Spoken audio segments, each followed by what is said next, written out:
I pledge allegiance to the flag of and to the republic for which it stands, one nation, under God, indivisible, with liberty and justice for all. You gotta take the trouble. Yeah, I was in the hallway. You saved it. Saved. Endless amount of laughter and things like hard battery. Oh. Yeah, That's right. not exactly sure why. We'll figure that out later. Yeah, 'tis the season. No, the key was in, and, yeah, So we left it in the on position. something like that. Have another vehicle, so. And also hearing the laundry going like, oh, all of my jeans are in one load of laundry. Was that really smart? Because I don't think anybody wants to see me coming in sweats. Okay, now that we're all here, thank you. Let's go on.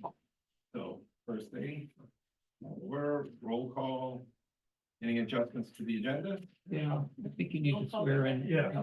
Oh, let's acknowledge our new member. Have you all, No. Eleanor Reynolds. I was born and brought up in Dover-Foxcroft. I was a Robinson. So I went to college in Florida, stayed in Florida for my career. My husband passed away in 2018. So we had planned on retiring to Maine. So my mother passed away. I got her house, so on I came. good timing? Yeah. Welcome. Yeah, Thank you. welcome. Thank you for volunteering. Eleanor, what was your career?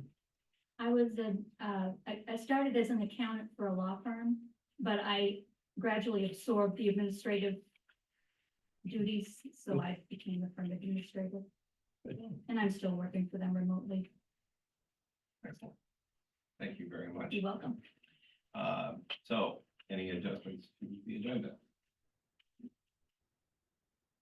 Seeing none, let's just jump right in. So we have a funding source update. I don't really have any update on it.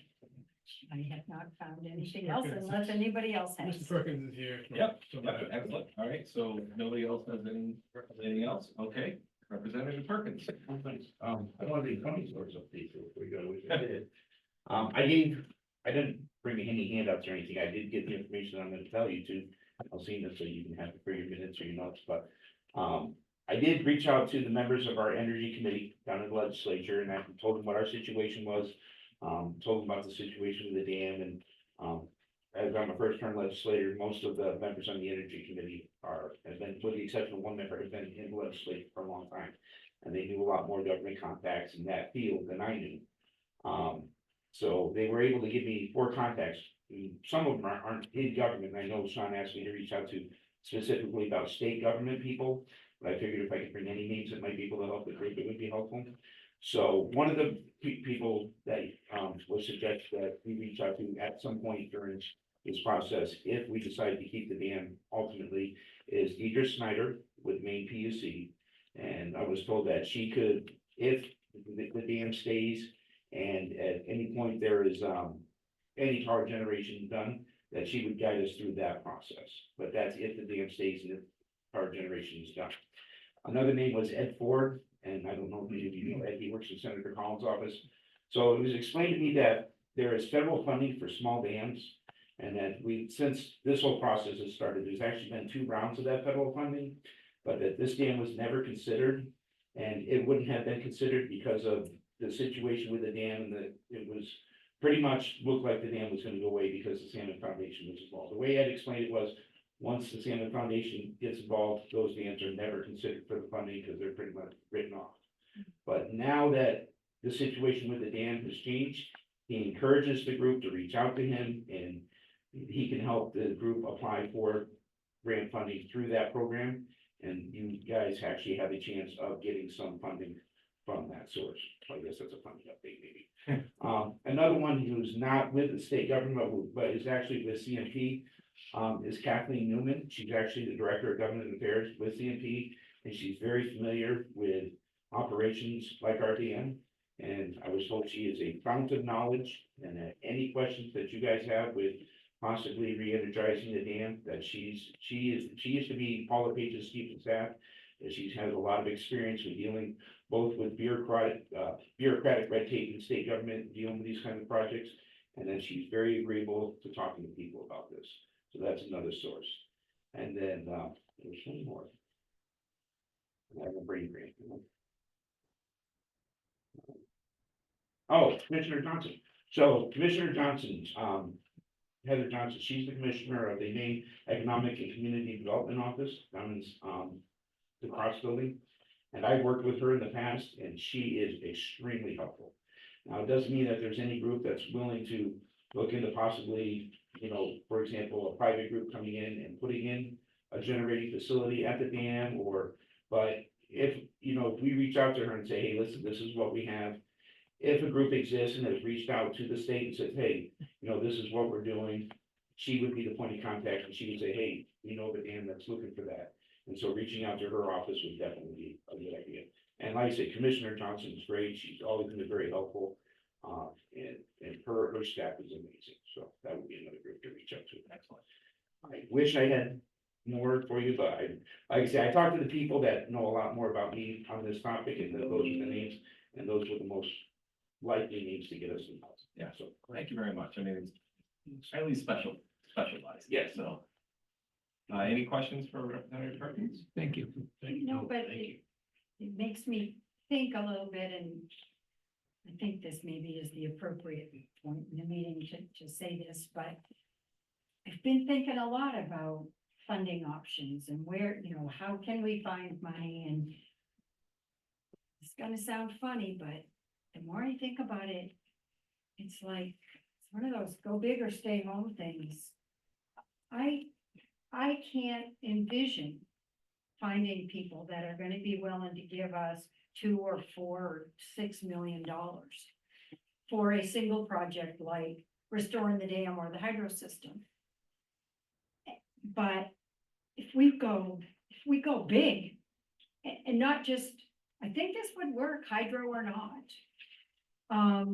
But tie it in with all these other things that are going on, the MDOT project, the rebuilding of the bridge downtown, all these things come together. I've had some wild ideas. I don't know if I got the guts You to. actually are not far off there, I don't think. So and that ties into the community development. So talking to a combination of Commissioner Johnson and the DOT commissioner Yeah, might not be a bad idea either.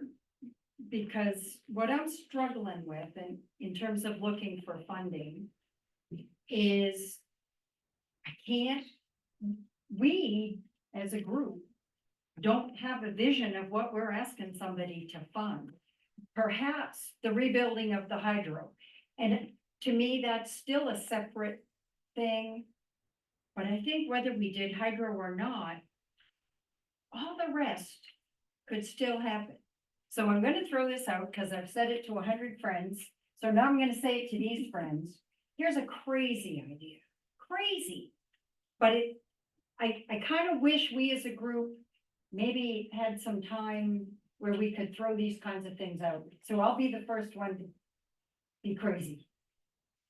Wouldn't it be cool if the school could support through vocational programs, kids that helped maintain and track what happened in the hydro system?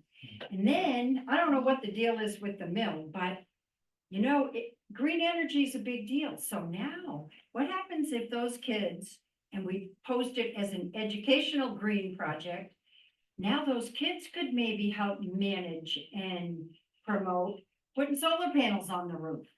And then you've got the geothermal thing in that mill. So you tie that all together as a green thing that when Arnold was doing it, maybe he couldn't because it was a private thing. But if we could somehow make it public and bring kids in, then you could take that power and you could charge your EV stations.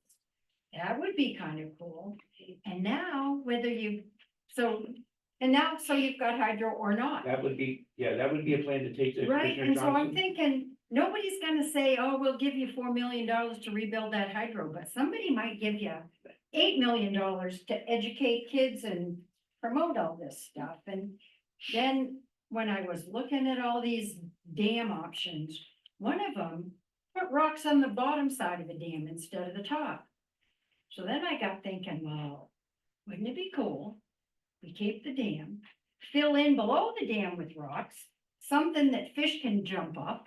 Now we've made the salmon people happy. Now you could get really cool. You could build a boardwalk the whole way around the backside of downtown, come up in the parking lot. When they rebuild the bridge, they could build steps down to this little boardwalk. Then you've got something, somebody might be willing to give us $3 million to put that little bridge from the Chamber of Commerce back over to the mill. And now you've got a destination in Dover. You've got something for people to come to. And so I'm like, Jesus, we gotta go big. Because I don't think anybody's gonna give us money to just diddle around and keep things the way they are. So Regardless, anyway, those are my wild ideas. I don't think you're totally off, but I think that the reality is, because I don't know if you guys are aware, but we're facing a big structural gap in our budget at the state level. We got some big state issues, money wise. So I think the best chance of getting money is from the federal level. And those MDOT grants, almost all the money, my understanding, and you can probably correct me if I'm wrong, but my understanding is most of the money from these MDOT grants is coming from the federal level. And Yes, that's right. yeah. And same with the economic development. And if you tie it into renewable energy, you're gonna get more support from the federal government than you are the state government, simply because the state does not have it. So if you could develop some kind of comprehensive plan like that, you might end up with a better shot. But tying it into the MDOT grant or anything else where you can pull money in from the federal level, or calling Ed down at Senator Collins' office and trying to get into some of that budget for grants, or even asking, see if they have just, because each senator is allowed the discretionary spending where they can just basically write a check, and see if that's possible that way too. So, but like I say, I would rely more on the feds on this one than I would on the state.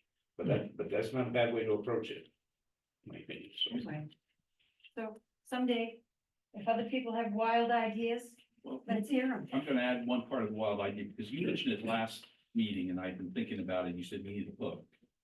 I Yeah. think you said we need a book to get Yes, people. so I just And described my book. Well, the education thing, I think, is a very big option, because you also have state universities here. You also have Maine Maritime Academy, who have an engineering department, who are very big into developing green sites so they can have something for their engineering students to do. I mean, I think they were very involved with the windmills, the project. They run a lot of those projects. So reaching out to some of the universities and say, hey, we have this dam we want to rehab, we want hydro, we want green energy from it.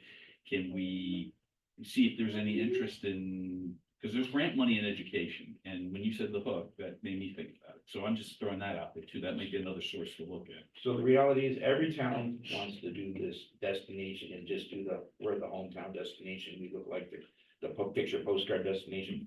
But there's a lot of towns in Maine. And if every town does that, you're just one of a couple hundred towns that's doing that.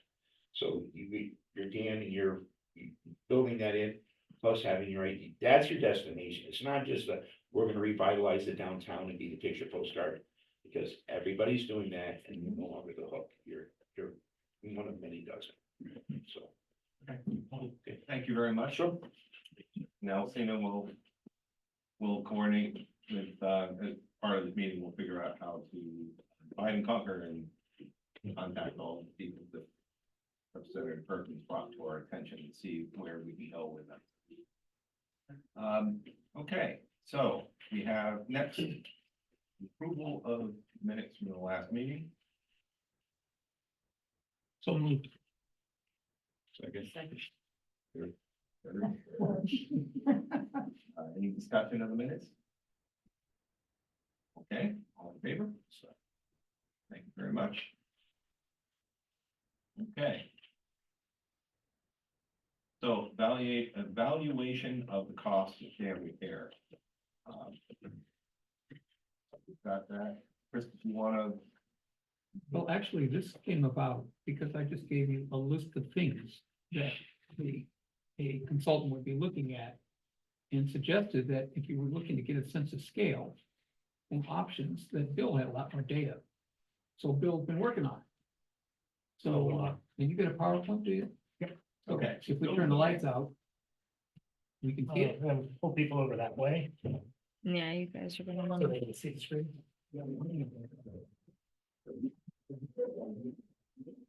I got a pretty good view here. Stay put. Oh, and wait, this is it in paper? Yeah. Oh, all right. I can sit.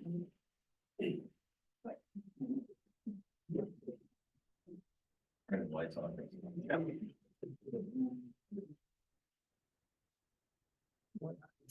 I'm gonna try and keep this about just under 15 to 20 minutes. You're open to ask questions. You can ask questions during, or you can wait till afterwards at the end and ask questions. I've got a time down and go about 20 minutes and then 15 minutes. So I'm gonna put this on, so I at least have an idea where I'm going with it. Hold on 1 second. It's not letting me. Oh, you need to Do, project it. Oh, let's it's not not do this. letting me project. Wow. I'm gonna make you guys small. You know what? Just a minute. Yeah. And there we go. Okay, so, what I put together, there's a lot of data in this. I'm gonna go through it. Because it's the first time you're seeing it, I'm gonna go through it a little quickly, and anytime you see lots of numbers on a page, you end up going through it quickly. If you have questions or look at it, yeah, either write the question down or ask me, or we can talk about it at subsequent meetings. To be able to go into more detail of the numbers that are there. So what I did was I put together a review of, here are the options as we have them today. What we had, this is from previous work and other work that's there, a little bit more work I did, and then try to be able to compare the options. And before I get started, the three key options we've talked about as a group, and you'll see them here, are the take the current dam, get hydro, hydroelectric put into it, keep the height of the dam the way it is, keep the FERC license. That same option, but get rid of the FERC license or surrender the FERC license to be more correct. And then take the dam and take out the powerhouse, but repair the dam itself. I put in a third option, and again, keep the level of the lagoon, the pond behind it the same. And then the third major option look at is the option related to putting in a naturalized fishway in that area. And the reason that's included, I'll talk about that a little during the discussion. So go ahead, Sam, go to the next slide.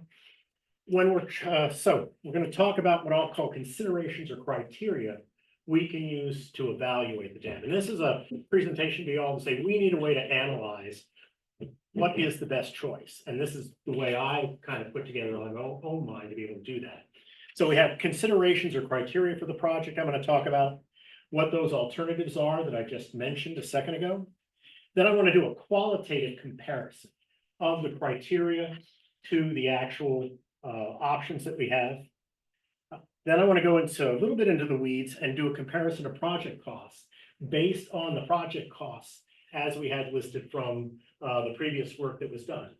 I don't own these project costs, but they've given us at least a starting point to say, here should be an order of magnitude. We need to get better costs to be able to say, is this number indeed where it's going to be? And that's all part and parcel. So right now they're placeholders, and we have a mechanism by what I've set up to be able to take those placeholders and put in numbers that we all agreed to. Then I want to look at beyond just the project costs, the installation, look at comparing continual costs, both on an annual basis for what we put in, and then over the course of time, what type of projects would have to be done to the types of options we're looking at to be able to keep them up or work with them in the long term. Get a first cut at what's the impact on property tax, and then I'll have some conclusions. So go to the next slide. When we look at what can we use for criteria to talk about the dam? I came up with 8 total, and the concerns I have either deal with costs or what I'll call other concerns. Cheryl, would you like a copy of this? Yes, please. Can I give? Here, I'll grab one of mine here. It's easier than taking pictures. Thank you. Appreciate it. So we look at costs or other concerns. So in cost, you've got the initial construction cost to put it in. Second part you have is your continuing or annual costs to be able to run it. You have certain costs associated with putting in a hydroelectric station. You have certain costs associated with just having a naturalized fishway. So we want to be able to capture those. Then the continuing rehab or repair over the course of time, and then impact on property taxes. So if you have a high impact on property taxes, that, has a problem or has problems associated, and, what is it with construction costs and like, so we've got 4 criteria related to cost. And then we've got criteria associated with other concerns, fish passage, Atlantic salmon, endangered species, issues associated with that. Grant funding opportunities that Sandy talked about. Flood prevention is one, and then Sandy and I worked too long together that we must have been sending radio waves to each other. Community planning, downtown development, redevelopment and the like. How does that fit in the greater scheme of things? Bill, could I just Please. interject one thing that's come up recently, very recently? I don't know whether you would put it under other concerns or costs, and that is what I usually refer to as an opportunity cost. There are things happening in this town that people are saying that they want the town to invest a lot of money in, besides the dam. The Scattergoss Y, changing hands, and what was the other one? There was something else that was mentioned. I won't get into that, but there are other fairly sizable projects that people want the town, or at least considering the town, to take over. And that would be an additional cost to the taxpayers. And so it's all about if you have 3 projects to choose from, are you going to fund all 3 of them? Or are you going to just pick one? So there's an opportunity cost. If we get ourselves wrapped up in some large expense for this for decades, that is going to be perhaps an impediment for some other project that people want. For the time, I'll keep that in, and I'll put it in my listing in terms of audits and edits. Maybe for now, we could put it in here as to community planning. Sure. And that becomes a select board issue. We're trying to put together a recommendation to come to the select board with. Then the select board, as the ones I'm assuming, would then make the decisions to how to present, and then the voters ultimately would decide. Yes. So I'll put it into this catch for now. Okay. Now, we can put numbers on that. Somebody can put numbers on that, but we don't know what those other projects are going to be. But that is, I think, part of this piece. So if we go to the next page, I talked about the 3 projects that are there. All of these 3 projects assume that we keep the lagoon or the pond at the same height, because that's what we've been talking about. I didn't include, for example, one of my pet projects, sell the dam. But pet project. That's not being compared in this grouping. I did not include in the project of what happens if it goes to the voters and the voters say no, and we end up being out of compliance, because I do talk about compliance and regulatory issues. Left that out of the comparison now. I did include in with this as a comparator what was voted on last June, and that voting on last June was remove the dam. So at least have a reference point to be able to look at and talk about or keep in our mind. When I talk about landscaping here, landscaping has a bad name. What I mean is any project that looks at revitalizing the downtown area. You look at the 2003 downtown revitalization plan. A lot of that was landscaping. Technically the Mayo Mill development was, downtown revitalization. It wasn't necessarily landscaping, but it was a building that was there. So I did put that in as a comparator. So I've arbitrarily given this one Dover 1A. This was from the original work that was done last spring. Maintain the dam and surrender the FERC license. Fix it, install a vertical slot fishway, and then surrender FERC license, put in a natural light fishway. Do we all know quickly in our minds what a vertical slot fishway looks like? Click on the vertical slot for me. Up there. Oh, Yeah. sorry. The This blue is a vertical blending. slot fishway. Looks a lot like the Daniil fishway that we have, but one of the issues we have right now with the dam, the Daniil fishway that's there does not meet the 2019 federal standards for endangered species. It's too high a ratio of height to length. In order to have that work, instead of being a 6-to-1, it would have to be a 10-to-1. So go to the next page. if you put in a vertical slot fishway, in order to meet the standards for fish passage, it would have to basically go along the entire side of the mill from the existing dam all the way to the south end of the mill property. And that would meet federal standards where required. Our current one does not meet that standard. And that is part of the reason why the 2020 application that Arnold Development made to re-engineer the dam or rework the dam was pulled, because in 2019, they came up with the new salmon or new regulations for fish passage of endangered species, and the dam didn't meet it, so they would have to put a lot more money into it. Go up one slide and then hit return.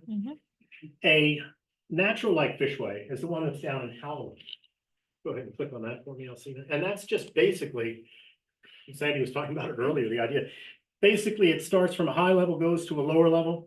You clean out the bed and you put in a whole bunch of rocks to create a natural fish.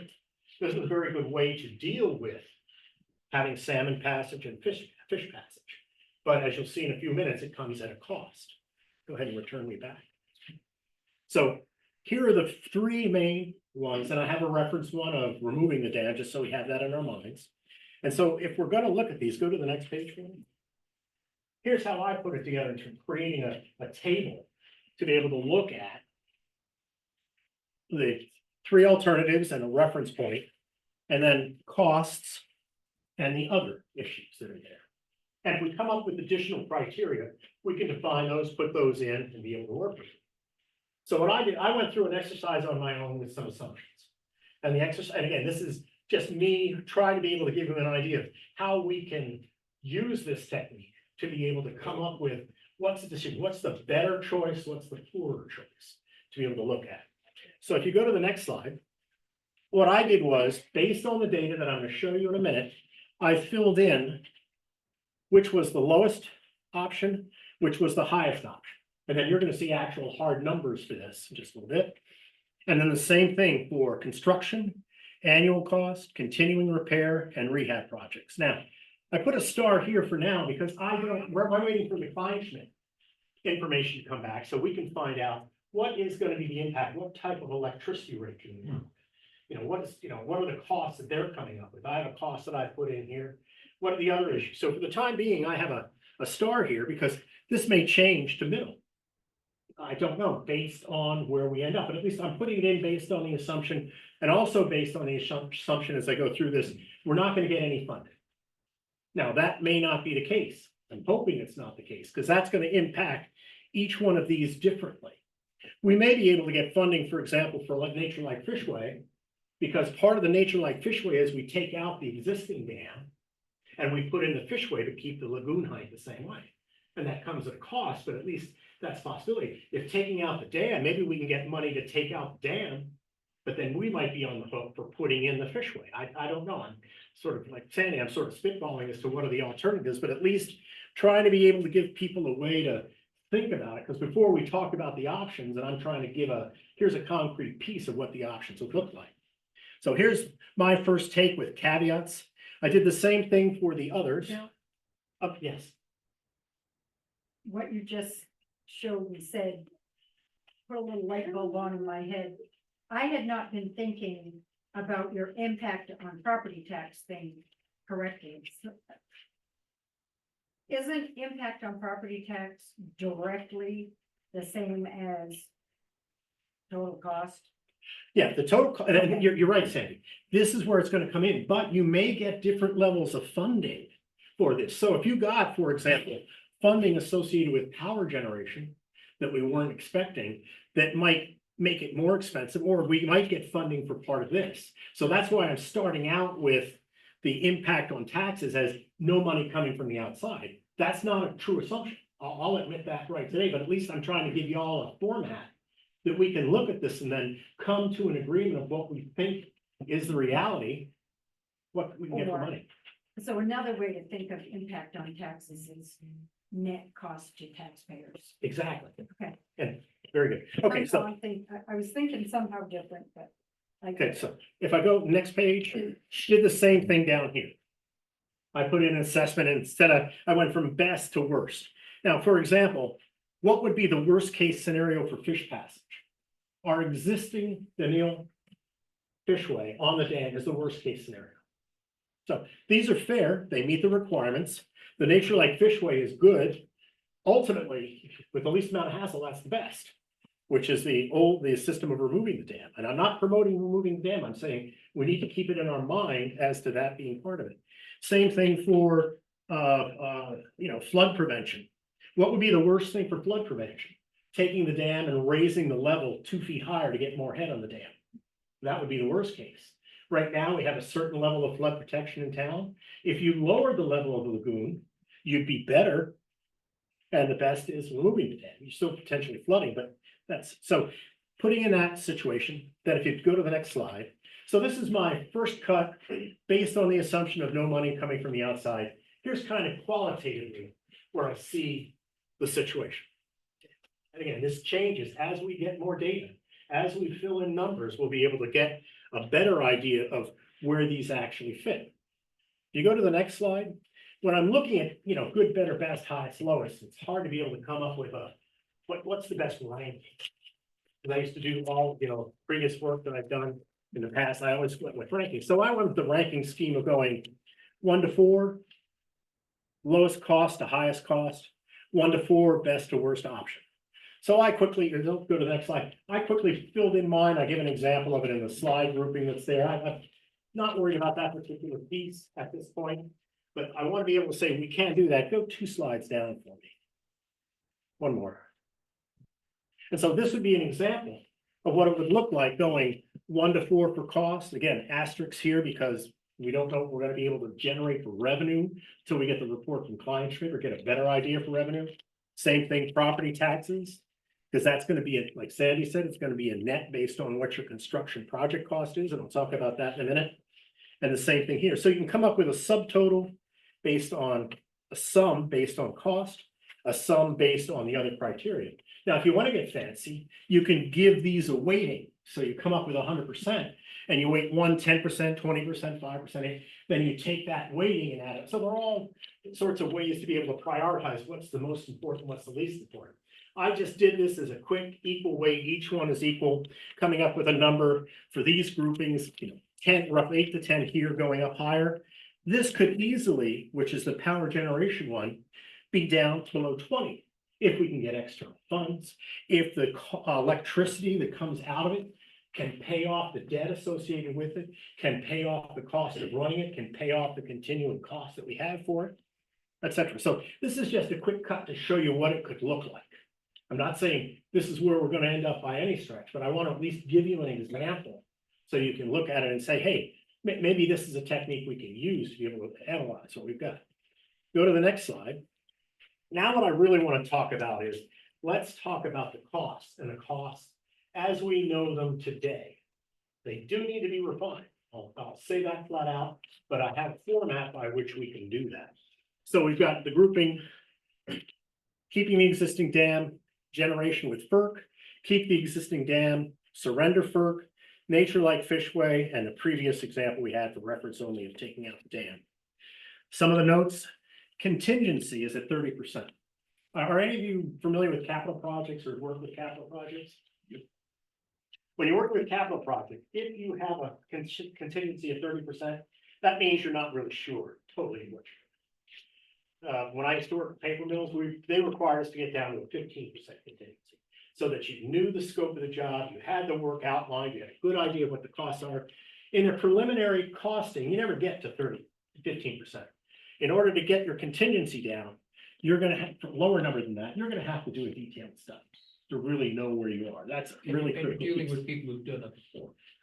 Get to that in a minute. Exactly right. So when we talk about these are really the 3 groupings and the costs, or 4 groupings and the costs that we have. Click on direct costs for me. See, direct costs are, what does it take to get to the point where you're ready to actually have people with a pickaxe or a crowbar or a hammer or whatever to do their work? It's mobilizing, it's getting water control, it's erosion and pollution control. Those are kind of bread and butter issues that you have to have before you get started. If you go back, Alcina, and then come and do total site work. Site work would then have individual pieces for these, what I broke out as possible activities that would have to be there. And then under those activities, there's sub-activities. Go back a level for me and then go to contingency. And this is what I talked about with contingency just a second ago. You put it into capital project to be able to deal with the unknown. Ideally, as an engineer, you want to be able to define as much as you can, but you never can. There's risk management, something happening, there's a flood that occurs in the middle of the work being done and the dam gets pushed away or some other crazy thing happens. Flexibility, as you go into a job, things change.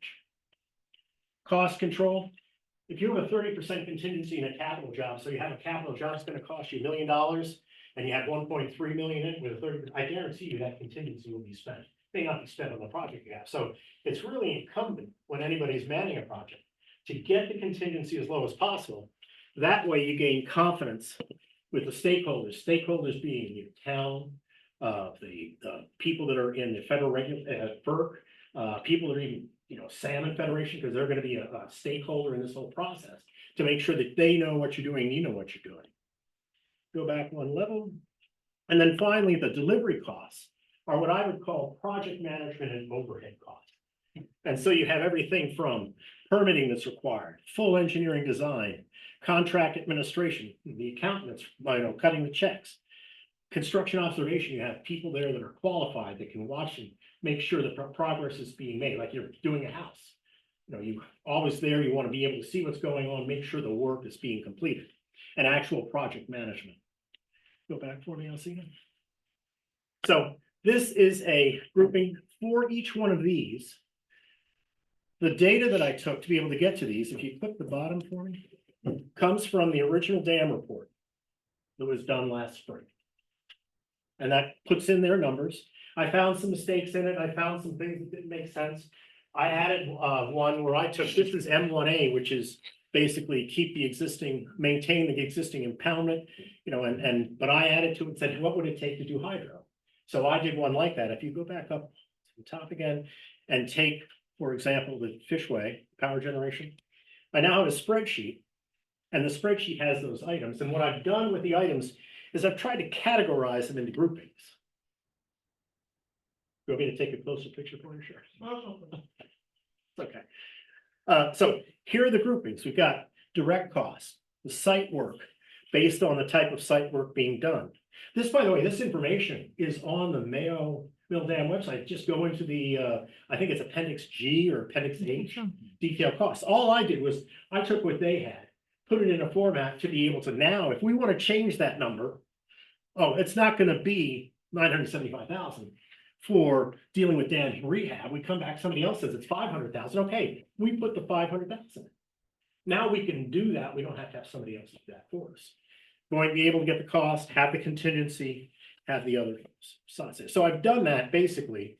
Go ahead, return for me, and then go back and do the nature like Fishway. Yeah. Same thing for that in the spreadsheet. It's all set. And as we change the numbers on this, it then changes the summary numbers in the summary table to be able to see what happens and what it looks like. Yep. So basically the cost grouping, cost goes anywhere from the original dam being removed at 6 million, nature like Fishway 12. And now this is again, no outside funding. And in the case of power generation, no compensation yet for the revenue that could be generated by that.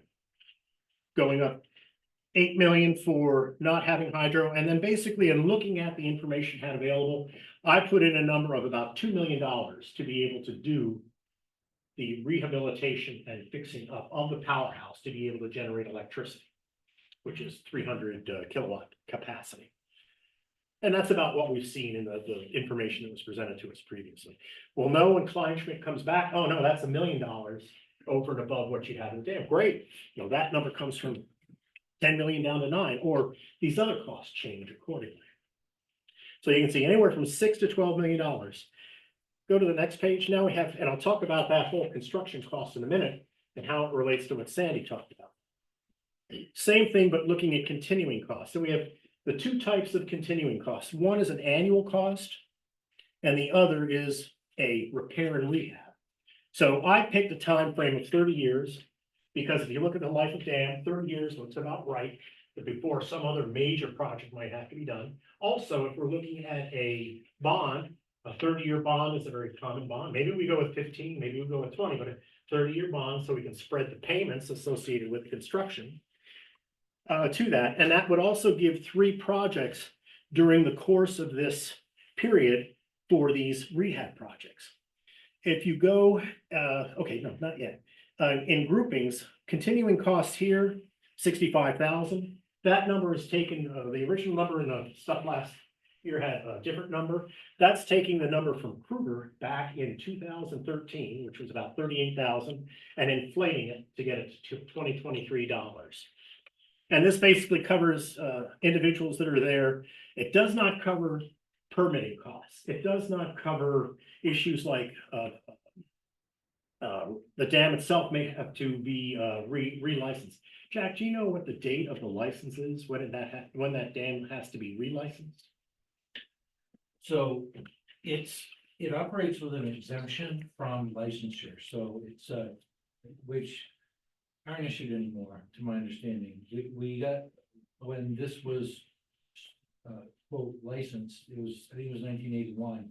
And the size of the dam, both with the dam, the hydro facility, the dam being low hazard, it was small enough to be exempt from full licensure, but operates under an exemption granted by FERC. So what we operate with an exemption from licensure, and it will, but your exemption applies to a project. So when Moosehead Energy was generating electricity, the exemption applied to that project. The specifications, the size of the turbines, the output, all the stuff pertain to that project. And so when that project stopped and there was no more energy production, we have been continually asked, about the energy project at Mayo Mill. Because without an energy project, we can't just simply hang on to an exemption for no project. So the exemption exists as long as there's a project.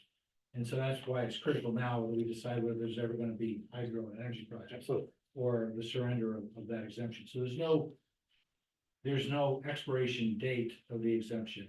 It just has to be relinquished if we're not going to generate electricity. Okay, now, dams are normally the ones I've been associated with out in Wisconsin and other places in New England, had either a 30-year or 50-year life associated with it. Under the full process, either, of being grandfathered in or whatever. You're saying in this case, it's the matter, like you've talked about all along, it's the project has to be there, and then the project gets approved, and it can run under that. Yeah, and so all of this time since Mayo Mill was undertaking the hydro project right through 2019 and into 2020, what the FERC, the literal FERC process is to amend the exemption to fit a new project, right? Because you have an existing exemption that applies to a 20-plus-year-old project or more. And now the Mayo Mill effort was to amend the exemption to reflect a new project. And if there were another hydro project to follow, we all said, okay, we're going to pursue a hydro project. We would be, again, trying to amend the exemption to fit whatever this new project would look like. So there's no, so getting back to your original, there's no expiration date. It's just. Because it was grandfathered in with the exemption. Great, good to know. We do, Bill, yes, sir. I think maybe what you're hitting on is still pertinent, which is how frequently do we expect? Surely FERC has some sort of routine schedule for inspection and Yep. other. So in other words, it's not a licensure thing. It's just that every 5 years or 10 years they come by. Yeah, 5. So we're looking at like 5-year increments of possibly having to Do work do on it. work. And that can be covered in part of this over the period of time. The other issue with this does not cover that. This is a stab at being able to get to that. So numbers obviously have to be looked at in that term to be able to see. If, for example, the license requirements for fish passage change, then you'd have to make modification. One of the other to the dam accordingly to be able to operate the dam. But one of the issues that you have to also look at is if you put in This type of fishway, which is a vertical slot fishway, you have to do monitoring and report that monitoring out. Even a nature-like fishway, you have to do monitoring, but the monitoring becomes much less because this is considered a better technology to be able to do it. This, the old, removing the dam, you have to do no monitoring. It's gone. So there is money on a regulatory compliance standpoint where you would have to look at these two particular groups, the keeping the existing dam, building a vertical slot fishway, and make sure that you're keeping up with the cost of monitoring. Are fish passing? Are fish being able to pass? Are they being able to pass at the accepted rate? Are you having kill that's occurring with that? If you want to look at how deeply and difficult this can become, look at what's going on in Waterville with Brookfield. Now, they have much larger dams. They've got, in that Waterville, Skowhegan area, they have about 50 megawatts of capacity on 4 dams, I believe. And they have been going at this for the last 4 years and still go at it in order to have their 50-year license renewed, which is a different, because of the size of the dams, is a different situation. But they're spending millions of dollars on those dams to be able to try and get that FERC license renewed. Okay, so we've got the situation. We've talked about continuing costs, need to work on that piece. Now, we go up. I also, one quick thing, aggregated cost. Aggregated cost just takes the event cost and inflates it by roughly 4% a year over the course of a bunch of years, and to get an aggregated cost over a 30-year period. Next slide. Looking now at what is the life cycle cost? What's it going to cost us over 30 years? Here are the categories: construction, operation, management, rehab and repair, regulatory compliance, landscaping, and interest on the bond, which relates now to construction. Go to the next page. I filled that in based on the data that you've seen. Again, assuming no external, we can put in a line in here, funding, which then would, external funding, which if you get 4 million here, would take the 8 down to 4, would change the number in terms of the bond and what the bond interest would be. So going through, here's the capital cost, operating expense for maintenance for 30 years, for the projects that would have to be done. I have no regulatory compliance money in there at this point, over and above the continuing operation. Landscaping gets down to what do you do downtown with downtown revitalization, etc. Bond interest is related, basically, like Sandy was innovating, it's related to this number at 7% for 30 years. And therefore, here's your total life cycle cost over 30 years. Principal, your construction, your interest rates, your continuing annual costs aggregated up, and then in addition, your operating and maintenance costs, rehab costs, to be able to see, ranging anywhere from 15 to 20 to $30 million a year. These numbers change when interest, for example, changes because you can get funding. This number then comes down in terms of what's the actual amount of money you have to work with to be able to bond. Next page. Are municipal bonds that have 7%, is that current rate for a municipal bond? It's interesting. Short-term rates went down. Long-term rates have been going up. 30-year treasury went from 3.8 to 4.4, 4.3. Mortgages are actually going back up again. So, 30-year mortgage now is 7%, 6.5, depending on your credit rating, could be 7.5 or more, could be 6.25. So I started that as a number to be able to work with. It may be lower. If it's lower, then we put it lower. But if it's lower, it's going to affect all the projects being lower. Bring them up or bring them down. So in looking at property tax, the way I divided that out is taking the construction cost, which is the initial bond. What would the bond interest be total over the time? And then what are the yearly payments associated with that bond at that level? Being anywhere from $500,000 for the removed dam to going up to $1 million for the nature-like fishway because of the capital cost, going to 600, 800,000. Again, there's some assumptions in here, and I'm being transparent about what the assumptions are. They'll change. And I accept the fact they change, but at least here's a format to look at it. What would the new millage rate be? The millage rate Jack gave me was 17. The millage rate would go up by about 1 mil to about 2.5 mils here to 1.5 mil. So the total new millage rate would be about 19 or 18 here versus 17 currently. And if you take a $200,000 house, that would be in this scenario with this data, with its flaws and It's other things, anywhere from $250 to $500 a year difference for a $200,000 house. So that gives a way to be able to look at what is the change, what would it be, and a format by which we can do it. Objective numbers do it. Next page. Okay, takeaways. Kind of, these are my conclusions. My three options, the main options that we've been talking about collectively as a group. And I like that term that Chris used, that's why I've brought it in. It gives us a sense of scale with the assumptions that I put into, I'll call this model, this analysis of where the options will be. What is the difference cost for those options? I believe this gives the committee a process that we can use to analyze once we get better data, once we get Kleinschmidt data, once we agree to the pieces that are there. One important fact, and Chris brought it up, and that's why I put it in, I liked it from the last meeting. We need to get a detailed engineering study to take that contingency number down, to show that we really have a good idea of what would be required for our desired option or desired options. And then from there, that engineering study needs to be done by an engineering firm that's done it before and has done it in Maine. So they know what they're looking for, what they're looking out for. That was one of the things with Gomez and Sullivan. They weren't from Maine.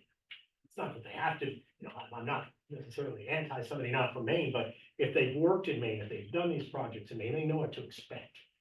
So that we can have more confidence, therefore a smaller contingency in the work that we're looking at. So there's a lot more detail that I've got in terms of dam itself, dam information, information on some of the background stuff that's there, and going into the weeds of the Excel spreadsheets that's there with each one of the individual items that go under dam removal or dam repair or powerhouse removal, installing a fishway, to be able to have an idea to look at those details. Now is not the time to do it.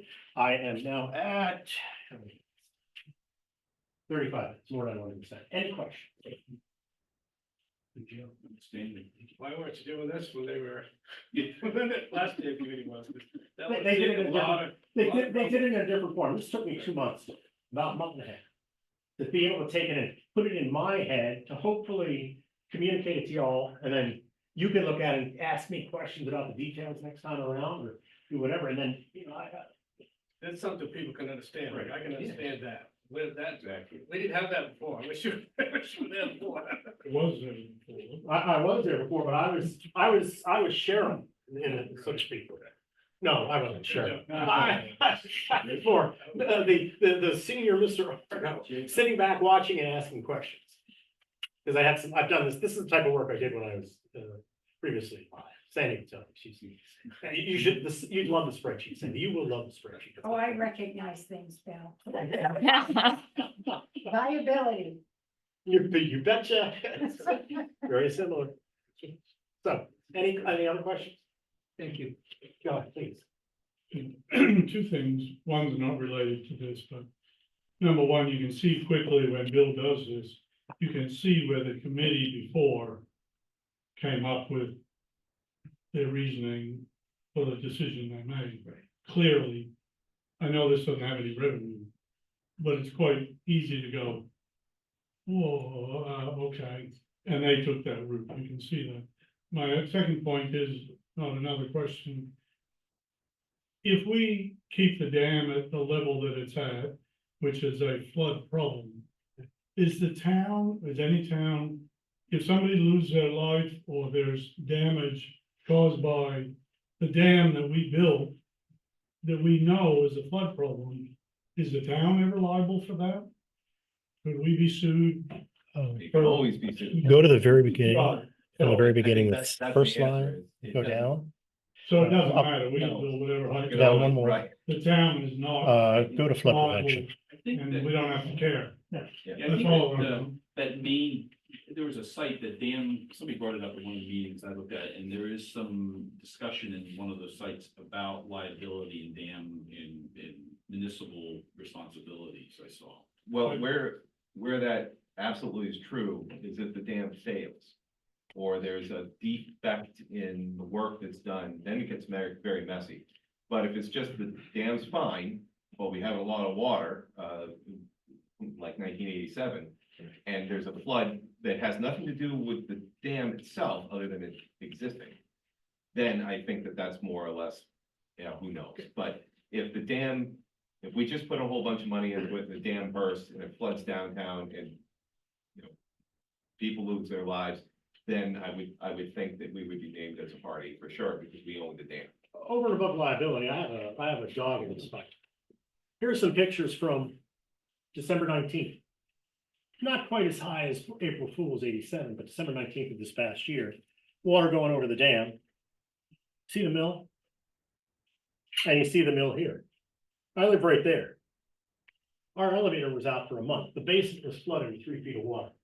Now, there's nothing down there that be damaged, but it doesn't help that, you know, the water literally came in from the foundations and around and came into the building. So I have a dog in the fight in that this was a pain in the ass.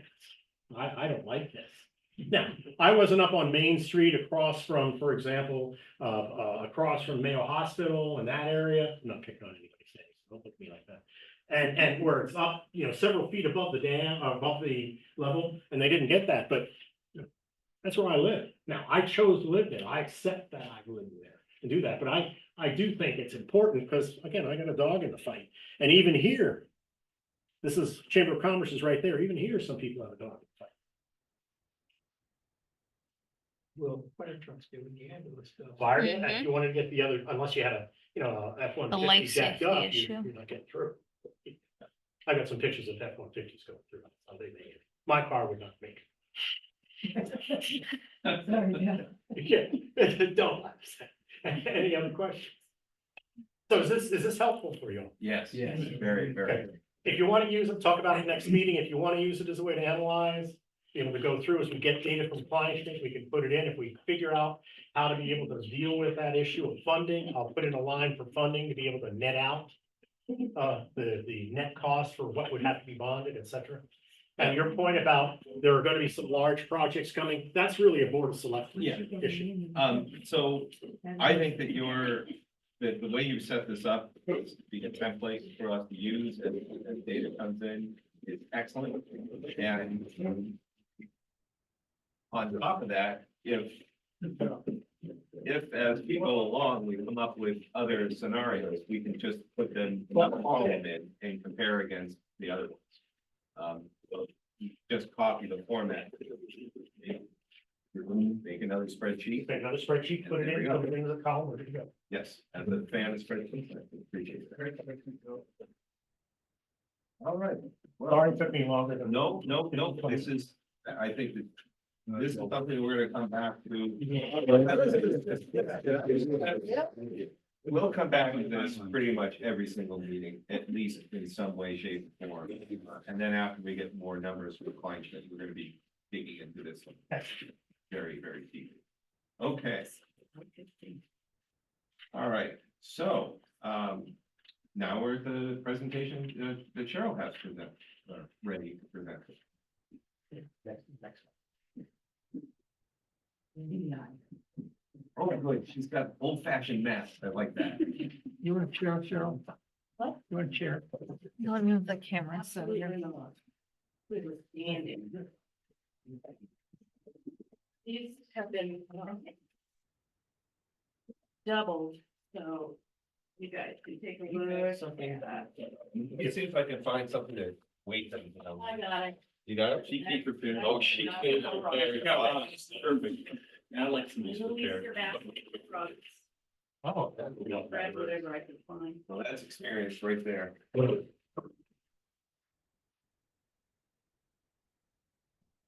Now, can behave yourself a little bit. Do you want an extra set of hands? Huh? Do you need an extra set of hands? Don't start clapping. No, that help. Yeah, it's not help.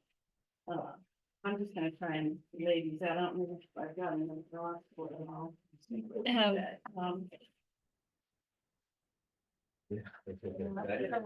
Is it not?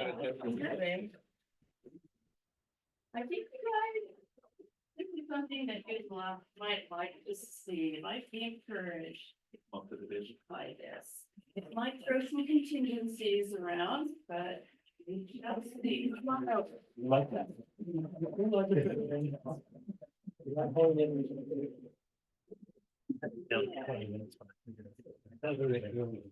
can roll these up, and roll back in the tube. desperately is. Oh, there we go. It's like $1,000 worth of. If anybody wants to pull these maps out, to kind of be a little bit easier on your eyes. It's a meeting. Yeah.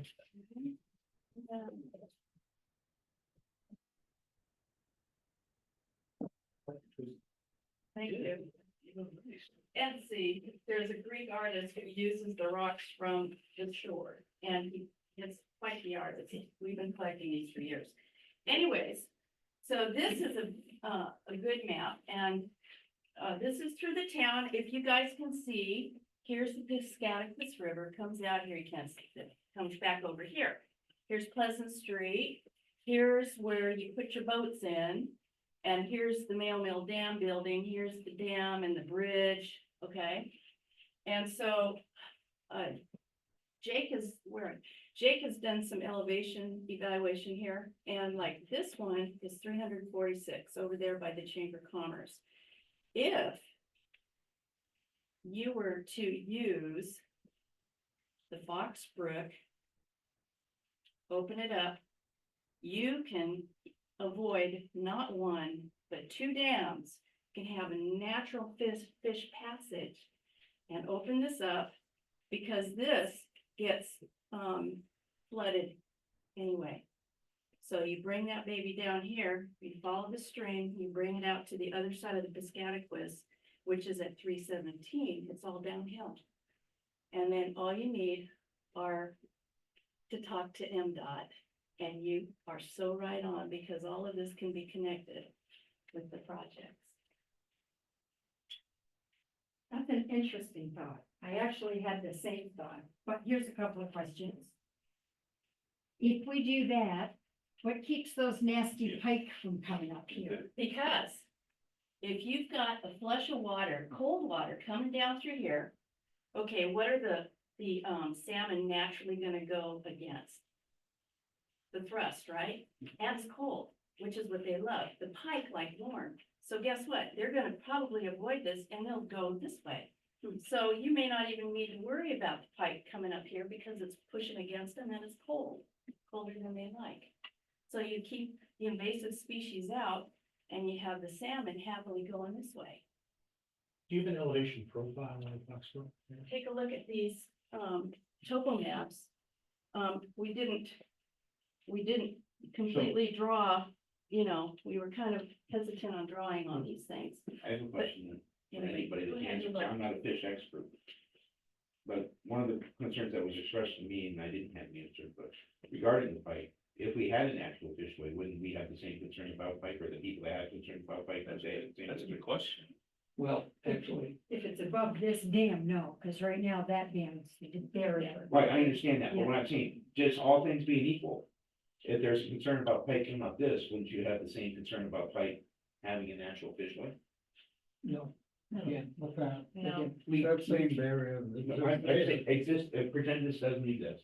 I'm saying all things being equal, if you had a natural fishway here. Yeah. And people would have concern about pike coming up here, would they have the same, pretend this doesn't exist?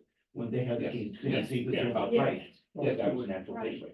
This. And I understand there's a barrier here, I get that. What, That what- was just my question. what you're saying is the potential, you're calling it a natural fishway so that they might, whoever might look at that and say that isn't gonna work. Is what you- But if this is a natural barrier, because the dam, that Right. fishway's height is whatever, 3 feet higher than this one here, then that same feature could be built. Built there, okay. Right. That's So true. it's not. Right, but the nature of my question was, with regards to one of our options is a natural fishway. One of the big concerns is the other invasive species. I was addressing that as from the natural fish point, for the natural fishways, that's still a concern if we go that other route. if you took the dam, if that lower dam or not, it would be. Let's get back to the question, I don't think we got an answer to that. Profile. Hey, Profile, yes. an elevation profile along, if you take that path that you mark, is there an elevation profile associated with it? That you could come and say, 317, 318, 320, 3. What's the topo map? There's a lot of lines. Okay, wait a minute.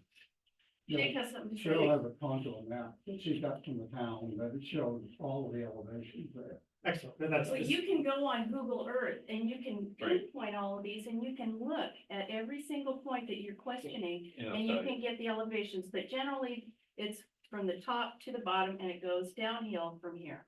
So you're talking about, it does go downhill this way, yeah. And it goes downhill It's from also, here all the way down. so is water currently flowing here, right? from here down this way?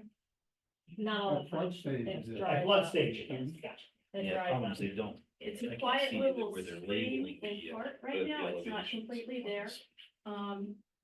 I know that area because I walk around. And there. well, there's people that live there and that's another. Where does question. it meet up though? How But far from You you? say it goes. See, that's from, for you guys to start vetting, because we're no engineers, it's, Oh, it's interesting. it's an idea. And I think it's a good one, and I think you, might consider it, because it's also gonna be natural. And, I think there might be a lot of people who'd be excited and volunteer their excavation equipment, and possibly a lot of extra rocks that are laying around, might be able to save us a lot of money. Yeah, this is And similar, it alleviates a lot Yeah, of this problems is in one thing, this is similar to the Holland bypass yes. that I Yeah. built. Exactly. Well, Yeah, you and I had a long discussion just in the parking lot a while. Don't give away. You beat me up bad. Sandy mentioned something about a book. So my thought, my engineering study is there's an elevation difference between there and here, and it's downhill, the water runs downhill, and that's where I left it. But I know in past floods, that's where the water goes. And you can clearly see it if you walk up there and look behind the town garage sand pile, you can really see it. You can actually see the colors right here on the map where it is wetland and that's wet water. So what you're basically, But Sandy mentioned the hook, and my thought was, if the Atlantic Salmon Commission still bought into this idea, and from what I hear, they don't give up. If it's 5 years, 10 years, they're there. And they're gonna resolve this somehow. So if they have a chance to not only eliminate one dam, but two, would they come to you folks with some kind of funding or take care of the fishway cost at least? To avoid you folks so, knowing. so what you're saying is you could eliminate the need for a fishway at the Right. dam, and thereby bypassing with a natural answer to it. Which is therefore what- a lot less Which is what the cost. town of Howland did, like Chris says, when they turned their dam removal thing down. They found a way to build a fish well. Was the Howland a few hundred yards? yeah, not real long, No, it's, but Yeah. still, this is, Something to think about. Just so you know, it's about I just checked Google Earth, it's about that checks out with Jake's numbers. So 317, so there's about a 30-ish foot drop between the start and the bottom. So that makes sense. The big barriers for that project. In my mind, getting from the river across the road and to where this is wetland. Maybe that's where MDOT can come in and help. How many landowners, how many houses does this currently come close to?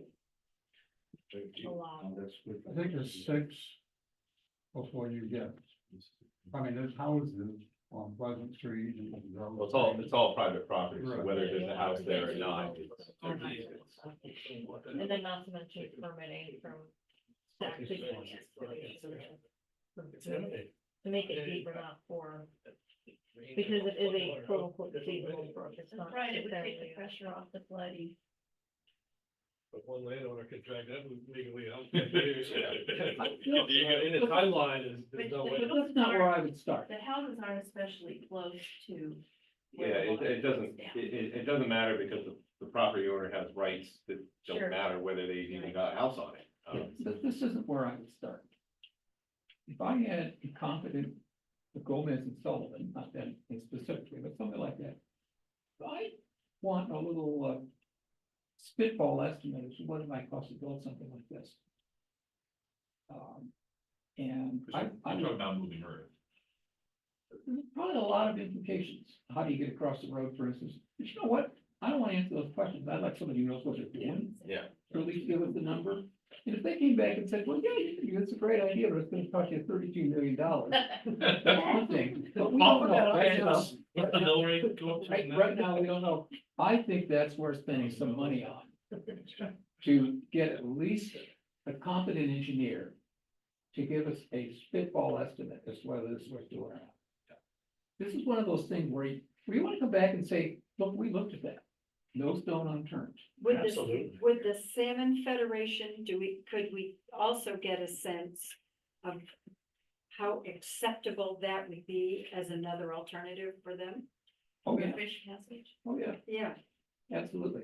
Again, there's 1,000 questions buried in here, yeah. but boy, it'd be a good idea to get a start to say, is such a thing feasible? And start from there. With the cost of the Brook bypass going through the village, could we see how much that costs? Because that was a stream cutting through town, and there must be some record of the cost of You the, mean like all that work done up on Lover's Lane or whatever they call it? where it's cut from. You have to have been here a long time, because that's what it used to be. Well, that's the other story. What sort of work, Sandy, on this one? What's that? What sort of work on this one? So back to your question. Down the road, is that a comparable waterway that we could figure out a cost? No, I I think think it's, in terms of the actual waterway, I think it is, and it would. The classification for streams. Probably from the state's perspective and the federal guidelines, it's probably the same, I would think. It's in the same ballpark, it's not. So we haven't exactly what might be a cost in changing for time, but we have that stream Yeah. as an example. Take advantage of it. It might be a means of flood control as well, if you can divert the water from that goal. Out, obviously you can't send 8 feet of water down here, but. Still need a little bit. Well, you won't have any choice, so will you? Yeah. It's gonna get what water is. Unless we put a dam at the head of, we could put another dam at the head of the stream.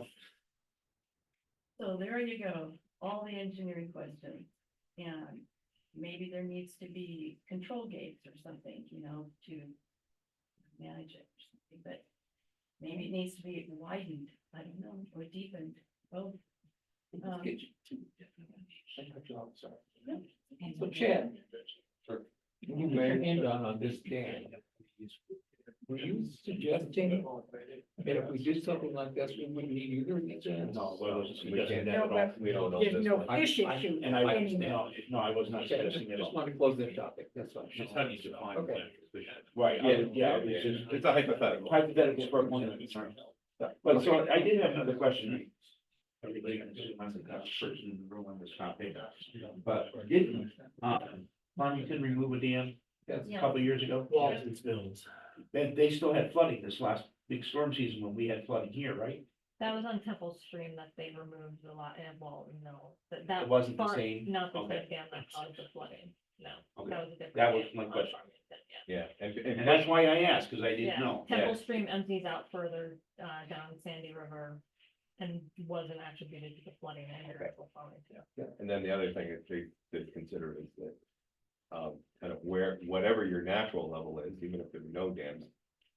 Flooding, it's just the conclusion about this dam is the flooding will be worse than it would be if there was no dam at all. Correct. There will So still be. it's not to say that there, if we. if You know, the and dam is I removed, understand right, that. Yeah, Because one of the resistances you have, even if the dam is removed, if you had another April Fool's 87th, you still have a nice dam there. It's big, it's a culvert, it's called Main Street. Yeah. You're right. That's a culvert. That acts as the next barrier for water to be pushed back behind. probably. Oh, yeah, I lived down in Carmel in 87 and all of Route 2 flooded, I mean, and they're just from, Black Street, so I mean, we can still have flooding even without dams, I'm not, It's just the magnitude. That's all. right, I understand that. Okay, this gets me at least to a different question that related. All those numbers that we looked at are wrong. That Bill put up on the board. What's They the starting came from the last analysis. And I would think that we would want to get a competent engineer that we all trust and have confidence in to give us the numbers that we can trust. Now, they probably will want to start with what's there, but, in any case, to my mind, we're looking for a competent engineer who's got experience, including locally, to do that analysis anyway. Why not add this to the pot? So at least give us an initial estimate. Absolutely. Can I ask you this, if you guys are thinking about university, wouldn't this be an ideal project for a grad student? No, Because you want to, What, you want to what if you would just be like, Maine, Maine Maritime Academy, a place where they have a very good engineering department run by professors who know what they're doing, and say, hey, we are interested, maybe, and there might be grant money and something like that, where they could say, yeah, we'll be happy to, they oversee it, you've got students working on it, but you've got students. back to Cheryl's point. I said no quickly because it really is a question of we need to end up with people that we absolutely trust. And something like this is a wonderful approach. Yes. So why not talk to them and have a conversation? We're looking for a consulting engineer in any event, and let's just add this. Couple extra hours, they can give us an estimate. And the issue is there might be grant money out there for something like this. You go to them and they say, yeah, and then you say, hey, look, we've got this project we'd like to do with University of Maine's engineering department, or Maine, Maine Maritime or somebody. There might be money available that they might know of, say, yeah, we could kind of come up with something to offset the cost of the study. Absolutely. And Thank you, like Cheryl. what Sandy was saying about the education, that adds to your future vision. And that can also bring the kids back to town and keep them here. Great, thank you very much. There may Thank also you. be something Thank with you, the Corps of ideal- Engineers ideal that, person right that there. have some sort of program for a small, I have no idea. They might have some community-based program that we could tap into. Unfortunately, all these ideas were up against time, and so, you could call up somebody and they could say, yeah, great, we'll put you on the calendar for March Next year. 32. Yeah, Yeah. okay, well, that's not gonna help. See, we're getting ahead of itself on the agenda here. Yeah. Why are we up against time? Because of the June. We're not. Well, true. This is a reminder that this is exactly why we have to figure out about the FERC situation. With the whether hydro or not hydro. But, and this has also come to mind, if we start down a path and we have a plan, it is probable that we will get extensions on deadlines. Correct. Small extensions, if we say, how about 2040, they probably say no, but a few years, probably, as long as they have faith in that we are actually doing something. Doing something. Yeah. They want to know you're doing I have a something. question. So what is the possibility of for just, slamming you down after all this work and saying you're not getting a re-up?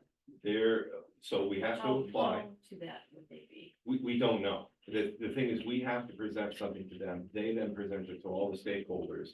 And it comes back with amendments or suggestions or changes, or they could just say that this doesn't work for us. You're gonna have to go back to the drawing. We don't know.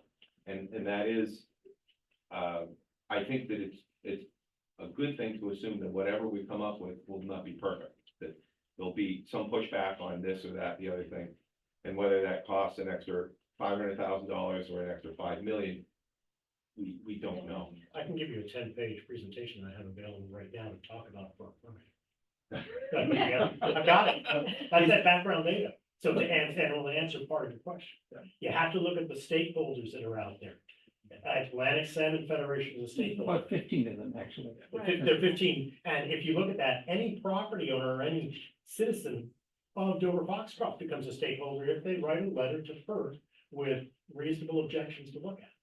Now, those big organizations have more lawyers, more money to deal with, and they can spend their time in the meetings and get things to happen. But that's it.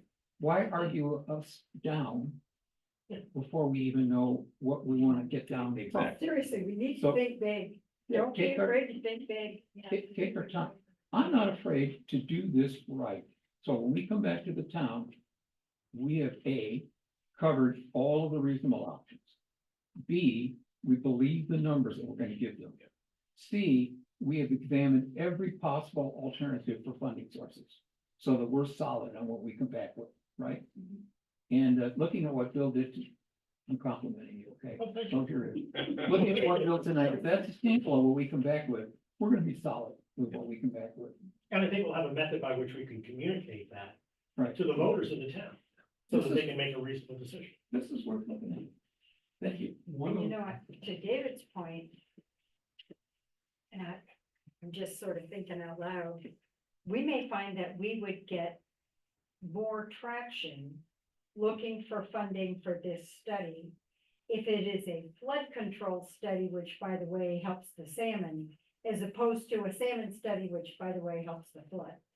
I think we might find more There is options. there is Yeah. FEMA money out there for flood control management, especially because this is becoming a bigger and bigger issue. Yeah. And, Yeah, it's only a hot topic of discussion right now. oh, and it should be, One of the I'm sorry, places Jay. I would look to is the town of Howland. They did this project because the town voted it down.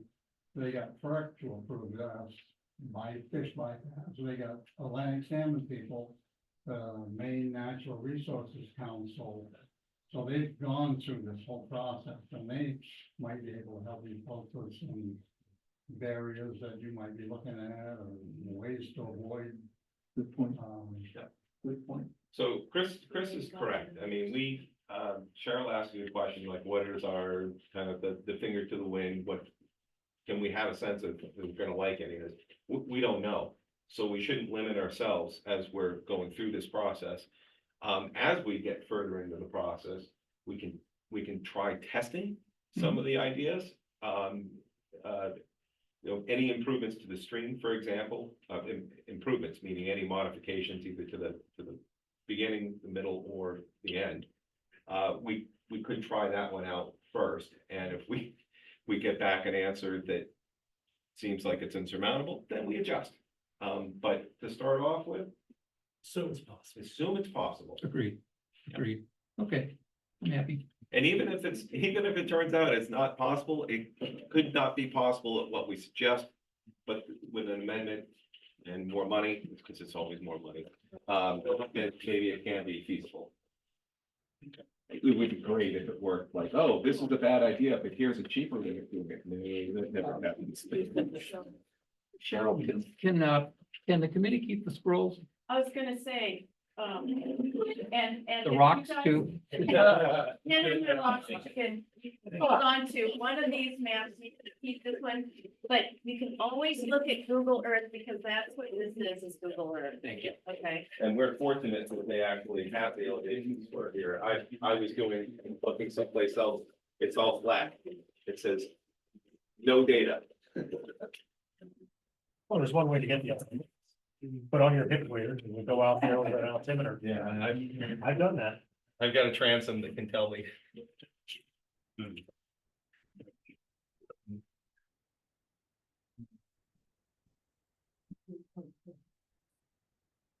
Okay, so.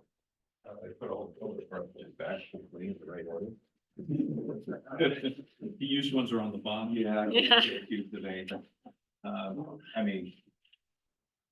If they're all out of order, it's because Chris did it. I'll throw them. Yeah, we'll just blame him. Thank you, Cheryl. I didn't even know that. I'm retired anyway, so go right ahead. We just replaced two of the, there's technically one's a culvert and one's a bridge, but we're all familiar with the one on 15 because they tore that up. You know, I never thought about that. I drive over it and I'm thinking, like, I never even thought about it. Comes out right below, handy stuff or whatever. Yeah. That's strange. Right. With- Talk And then, With the Grove light Street, problem. Yeah. the Grove Street's the other road that we pass, that passes under it, and that's just been, There's already brook that passes. Yeah. This little piece here would join the groceries, which takes you right to Foxcroft. yep, exactly. So we've already, hopefully, the two, the couple $1 million of work that state just did, would be amenable to that, because they're certainly not gonna tear it out. All right, so, next up is project timeline. Basically, this is a very crude timeline. I took Chris's advice. I just, instead of day zero, I just put a number. I said 19th, or let's say we get the report on the 19th from Kruger, and then I kind of worked my way out.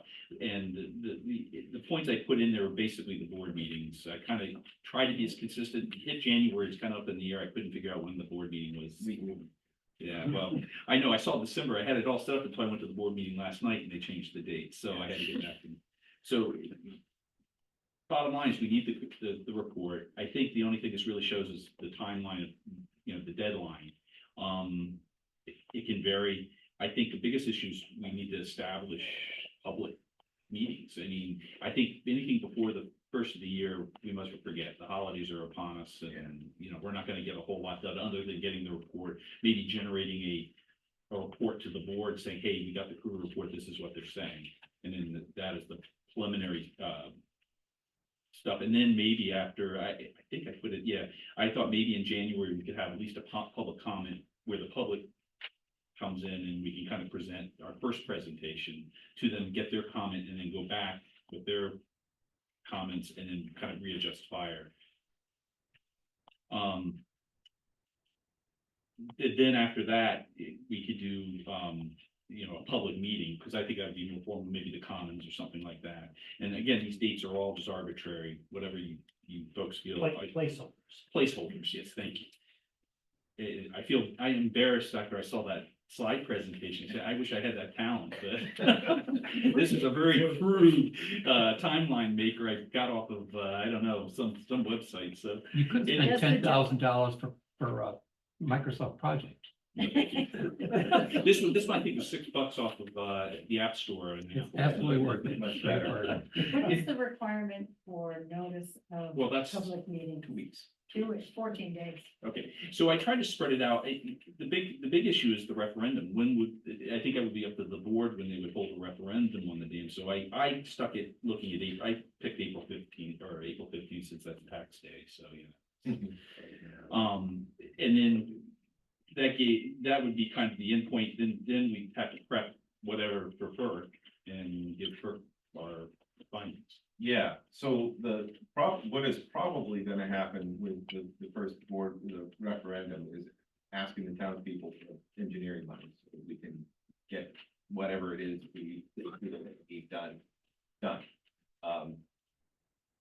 And that will be the kind of the. I think what you're saying, if you listen to everybody, is FERC, we're just gonna have to go to FERC and say, look, we're going down the right path.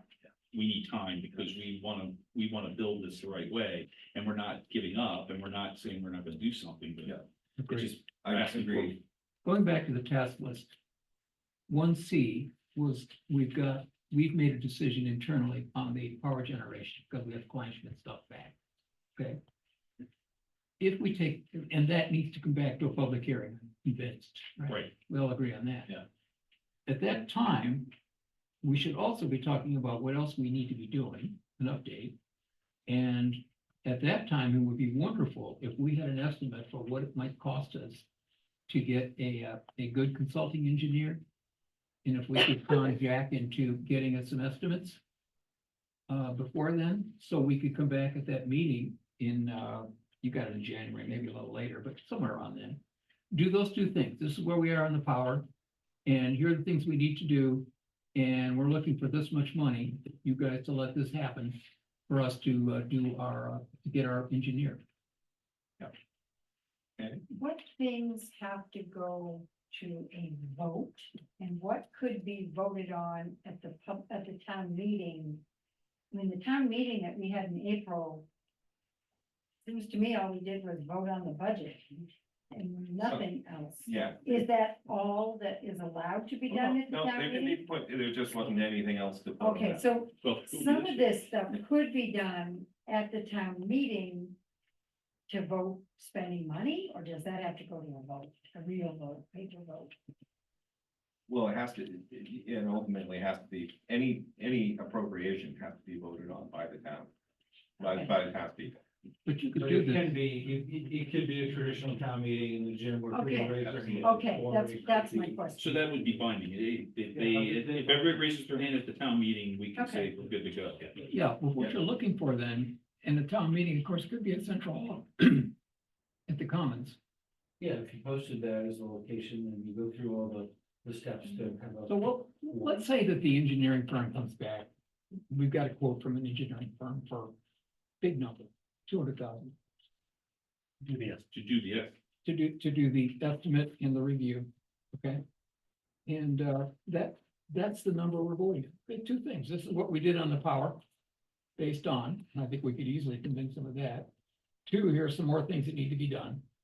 And three, we are now asking at this town meeting for these funds to do this work. And before we did that, we would see if we could find anybody to give us the money to do that work. Absolutely. Okay. I will just say from my perspective, I would go to town meeting. And the reason why is the small percentage of the population shows up and exactly we'll be right back to where we were before, where people saying, well, a small little clique came in and they voted for $3 million. And so we have to broaden this out as much as possible.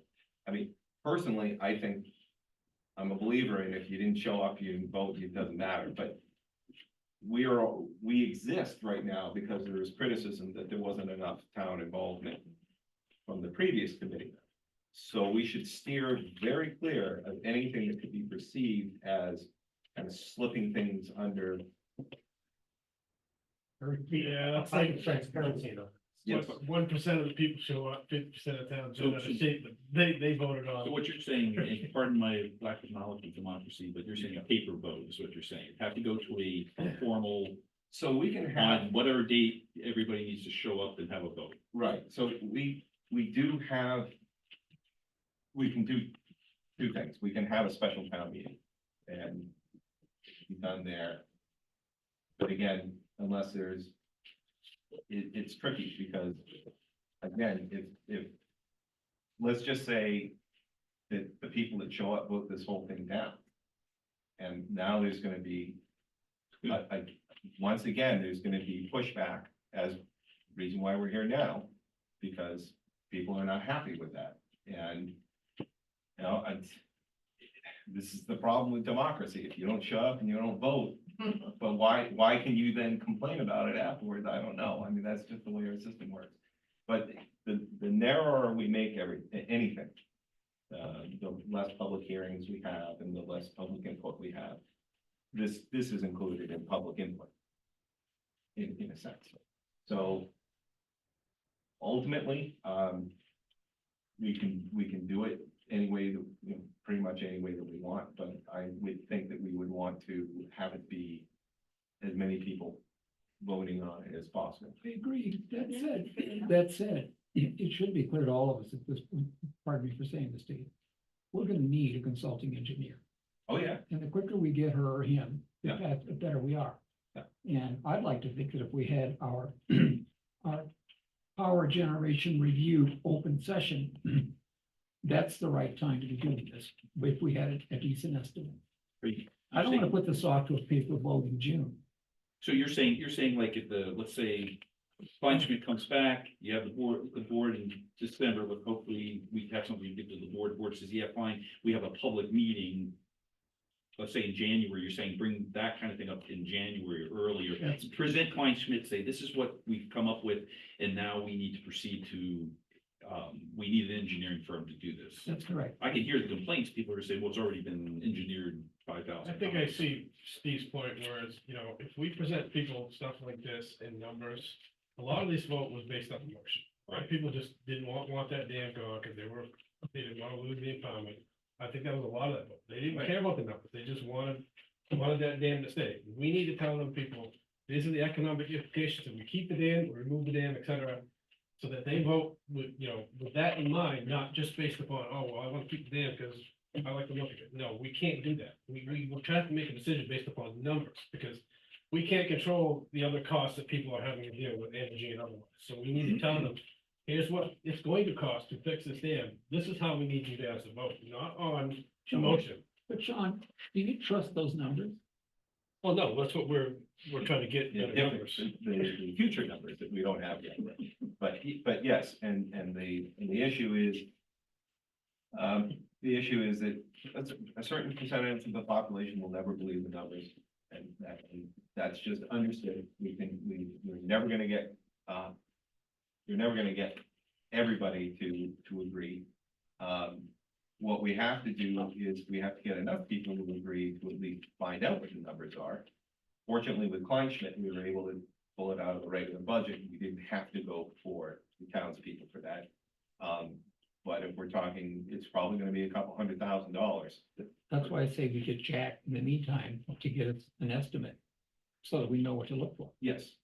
And we're gonna, and that will go before the town, and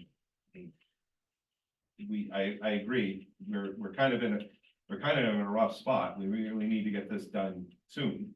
But we don't have a mechanism for. When on this timeline do we think that this committee would have a recommendation at least about whether we should try to move forward with a hydro project or just try to move away from the hydro project? By the end of the year. Yeah, I would think if they give us the report by Thanksgiving. Thanksgiving, end of November, you know, how long do we, I think the board meeting is the 16th of December. Do you think we'd have something we could present to the board at that? And even if we don't have something to present to the board, if we have an idea of it, then it would just carry through the holidays. And The day after the Kleinschmidt proposal comes back, we should have enough that we can make our own that's recommendation. exactly what I'm saying. It's to answer your question, Jack. The day after the Kleinschmidt proposal comes back. More than a day. He's gonna write another. We should be going into January with I'll get a better, prepared. more detailed idea of what's going on, whether we've got not hydro or not, and then focus that time that we have to do on getting this plan down pat. The hydro thing we should get that done before January. Oh, yeah, absolutely. So what's your point, Jack? So, I was, well, Go ahead with your question. So what do we envision in terms of circling back with FERC and communicating with them? Where, I mean, is that? could be right then and there. because January first. It could be that we have an answer that is so definitive that, let's just say on one hand, that there's no way that this is economical. That would be our answer to FERC at that point, for the power generation. Or it could be a little bit squishier, which is maybe not, but we're gonna need to get more information on it. We don't know, but it could be definitive. Okay, if you think about sort of this two parallel tracks here with FERC, so if somebody randomly called FERC right now and said, okay, what's the status of Mail Dover? Somebody would turn the computer and it'd come up on the screen and it would say, surrender plan due June 30th. Surrender of the hydro exemption plan due June 30th. Right now, that's not really on, we're not on that track right now. Right. We're not developing a surrender plan. We're just figuring out whether we want to develop a surrender plan. Yep. So once we know in December, if we still want to develop a surrender plan, that in and of itself is an undertaking that somebody like Kleinschmidt could be our consultant that develops the surrender plan. Okay. The surrender plan is everything else we're talking about. It's what is, fixing the dam look like, basically all the dam safety stuff you have to deal with. If that could be considered as a fish bypass, that's goes into the surrender plan. But step one is we owe them a surrender plan right now. We're not on track to developing it. We're gonna know that. So what we should be doing if we say, okay, we're taking some time after the last process, we're reviewing the work of the last committee. We're still, of the conclusion that we want to surrender the exemption. And now over the next several months, we're gonna engage a consultant to do the surrender plan. At that same time, we need to be asking FERC to get an extension on the due date of the submittal of the surrender plan from June 30th to at least December 31st, 2025. If not a full year to June. They're not like, they won't infinitely grant extensions, but they'll grant them based upon reason, based upon progress, based on good faith, that you told them ahead of time, you know, that you didn't, you know, spring it on at the last minute. I think what we're looking at is our goal should be the replenishment report. To go into probably the very beginning of the year, January, and to be able to call up FERC and say one of two things. One is we're working on a plan for surrendering, because we found that hydro is just not viable. But we need more time to do the surrender plan. And here are all the things that we're doing, the money we're spending, and we're now gonna go blah, blah, blah.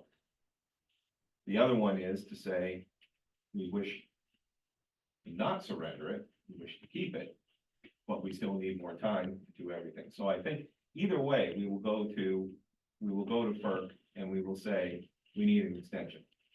And we will go there and say an extension to either do the surrender plan or an extension to do the full hydro plan. Either way, I think that we will be 6 months ahead of their deadline. And hopefully that will be enough time. Okay, and against that backdrop, if we were to say, okay, we want to go to the hydro, what they're gonna say is, we need to know what your project is. In other words, we have to come up with a project, we have to come up with someone to spec out, okay, what are the turbines, what's the size? This gets into what we're talking about, and Chris is talking about with the engineering thing. We can say, we're going before the townspeople for the $250,000 allocation for this. That should help our case. But the backdrop to all this, keep in mind, is that in August of 2023, in August, when FERC came to do the hydro inspection, they wrote up that list of dam safety deficiencies. And they were not in a particularly, you know, mindset of giving us a whole lot of time to address dam safety. Right. So when we're reaching out to them, the path we were on, the path that we were on anticipated the likelihood of dam removal is a pretty good cure for dam safety to not have it, right? You know, you have a powerhouse that's fallen in on itself, you know, to remove it is, you know, that addresses. Removes it, yeah.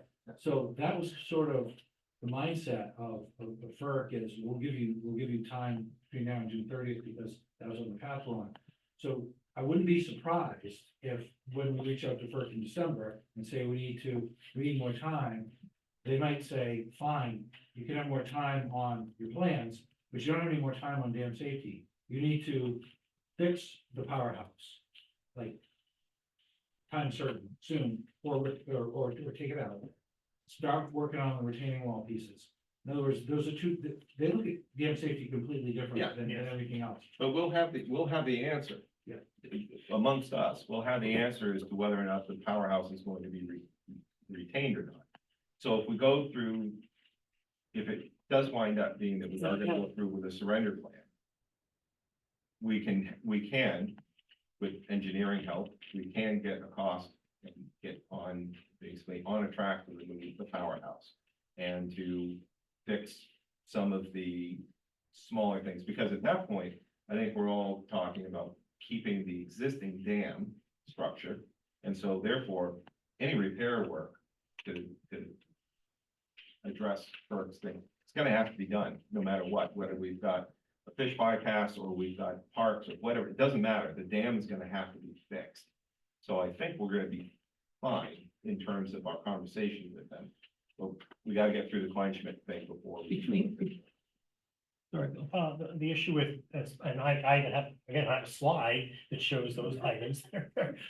So, but the piece of that isn't part of the dam, and in addition to dam safety issues, isn't part of the dam, the whole issue of how you deal with fish.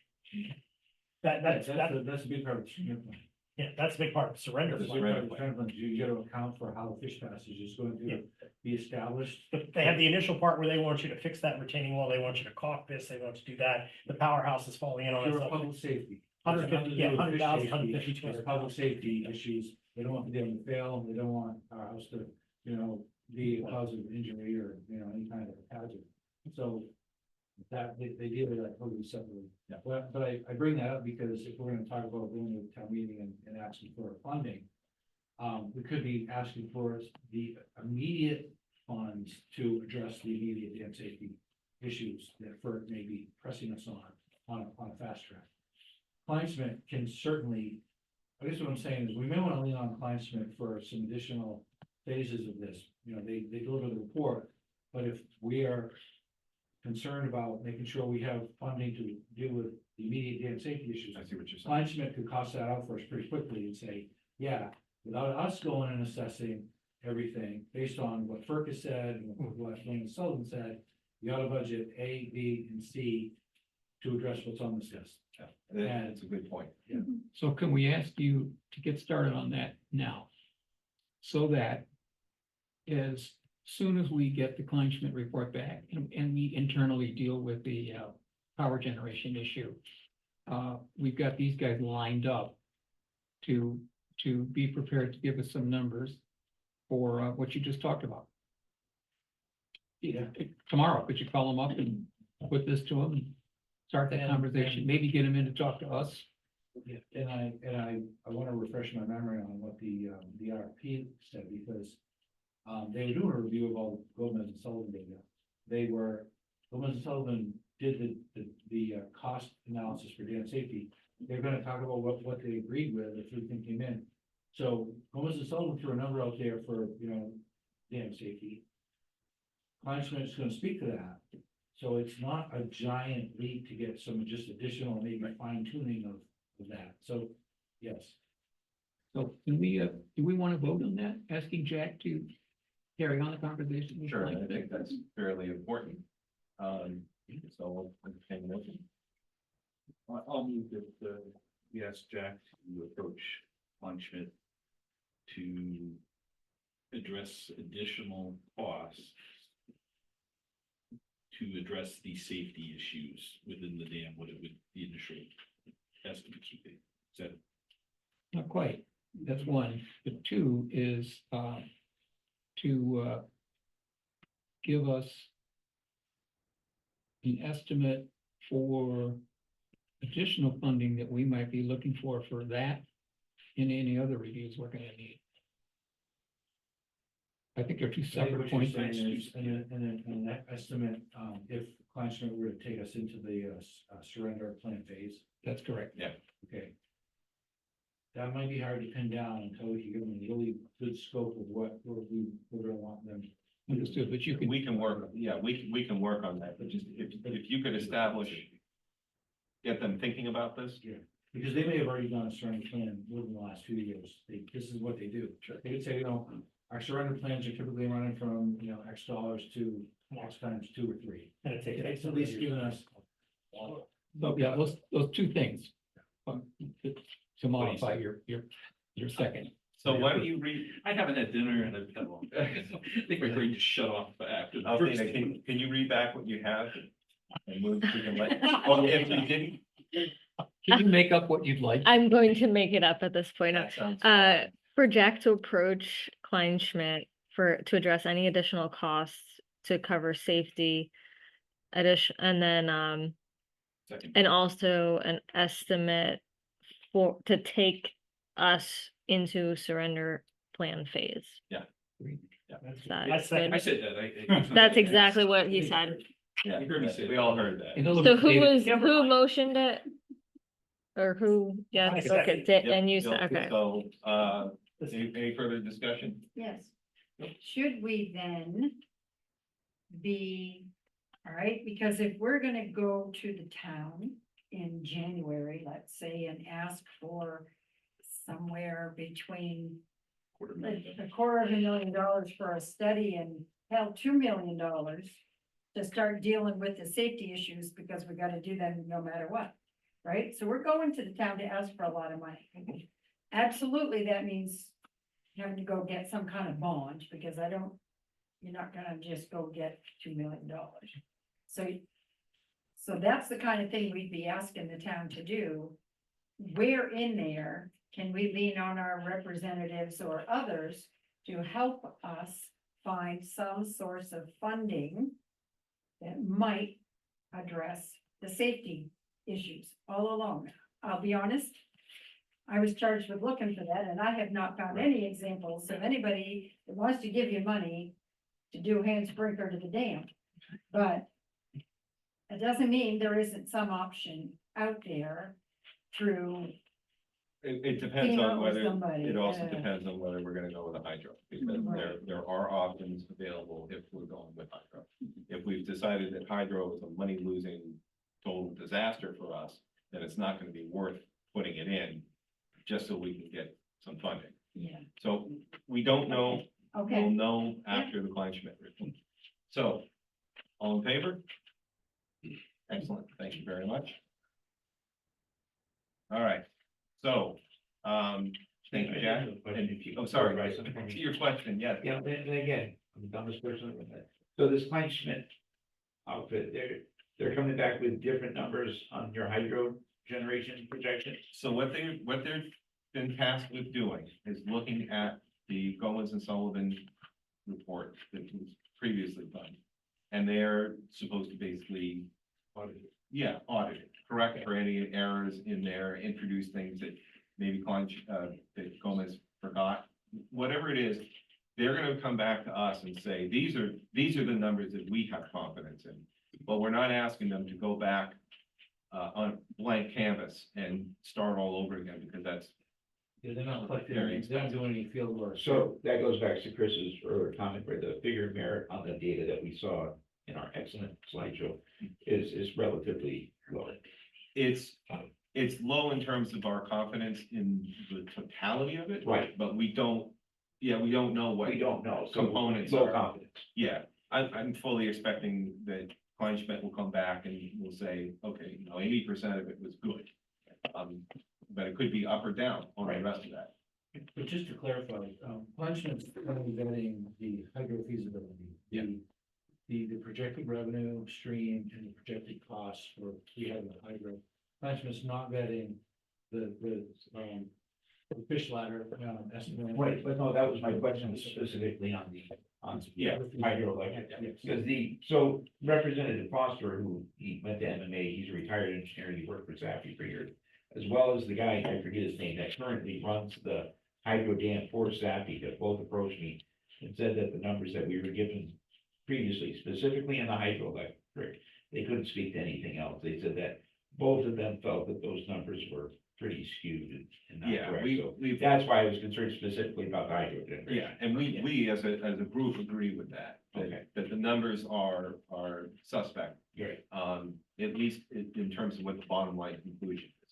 So whether or not Gomez and Sullivan did a good job in costing out the equipment or other things, we don't know. This is why we're hiring them to come in and tell us. And it could be that Gomez and Sullivan forgot a cost in there because they weren't taking into consideration main regulations or something. We don't know.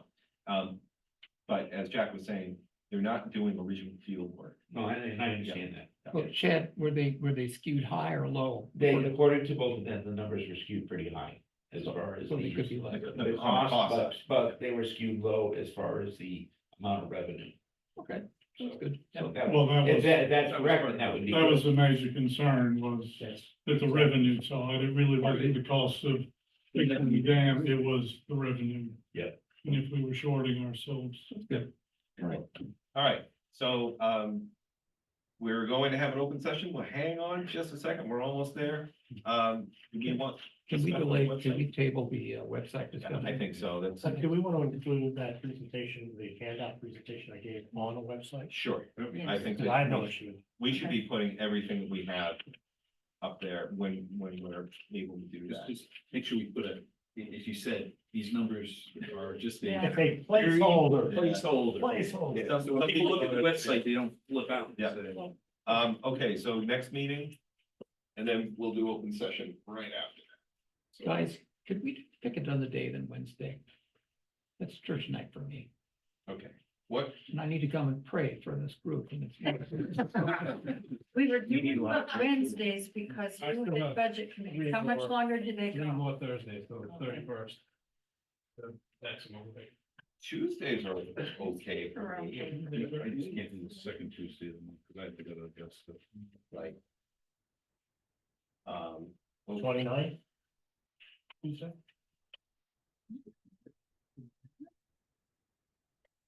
that's fine for me, yeah. Tuesday the 29th work for everybody. 5:15? 5:15, 15 works for me. right? It gives me a bathroom break. before I get here. Tuesday, okay for you? I'll figure it out. 5:15. He's going day to day, so. That's all you can do with a newborn. That's all you can do with a 12-year-old and an 18-year-old. Yeah, sometimes with a 50-year-old too. Alcina, is that okay with you? Can we at the next? I'm always meeting, here for you guys, so. Can we plan the meetings for November, December, so that way, if there's Sure. a lot of, like the board was doing, because people have a lot of plans, and we should have those. Yeah, it's meetings getting into a always, confusing time, we should definitely do that. Especially if we're contacting people like he brought names of people, and they want dates of when these meetings are gonna be, we should get those meetings in the holidays all squared Absolutely, away next time. yep. Okay, so we have our next meeting, everybody all set? All right, excellent. Open session, Dick first? You spoke to the problem of getting a significant percentage of the townspeople to show up at a meeting to actually vote. Would this be a case where you could use mail-in voting? In other words, if you mailed out material at a certain point with the relevant financial and technical information that would be understandable by average citizens, plus an information sheet and a ballot, and then give them a week, and then say, we're gonna have a town meeting someplace for anybody that wants to come and ask questions, make comments, then let another week pass, and then the ballots are counted, and at any point during that 2 weeks, people could mail in their ballot, whether they're still in town or in Florida or wherever. Jack, what, can we do mail-in ballots on the non? You should take a referendum, you know, they take like June, like the referendum we did in this first one. People could, you know, we had a municipal ballot in the state election, right? And people could request absentee ballots, they're gonna get the, state ballot, the school ballot, they would get our ballots. So yeah, the referendum process, and it allows for it. But just remember the timeline to do a referendum is basically 60 days of, you gotta know what the question is, you gotta, if you wanted it machine counted, you gotta, Yeah, if you're just willing to hand count it, then you could skip that. But it might say, well, figure 60 days, you gotta have your question ready to go, get it, the ballot printed to be read by the machine. So it's a longer process, more lead time. And it costs more to the town, but we're talking about asking people for hundreds of being on the hook for millions. So I think the $5,000 or $10,000 it costs us to do that is worth it. 60 days almost brings us into the April town meeting anyway. Yeah. So again, just for the group, my concern is that if we do not have a large chunk of the population voting, whichever way it's voted, up or down, it's going to be a problem.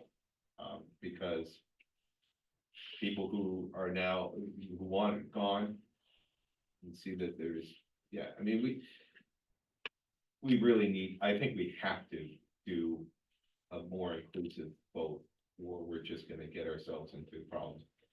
Especially because if it gets voted down by a small amount of people, then we're really gonna be in a pickle, because You can't force people to show up and vote. yeah, We can do the best we can, but if they don't show up. but the absentee ballot thing, it's another, if somebody starts complaining, you're like, well, how many options do you need? We've given you all of them.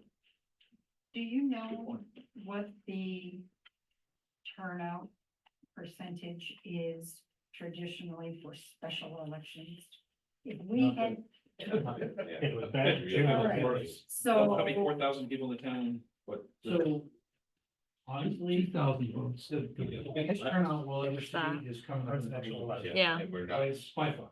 I Um, think we and get then- it done by.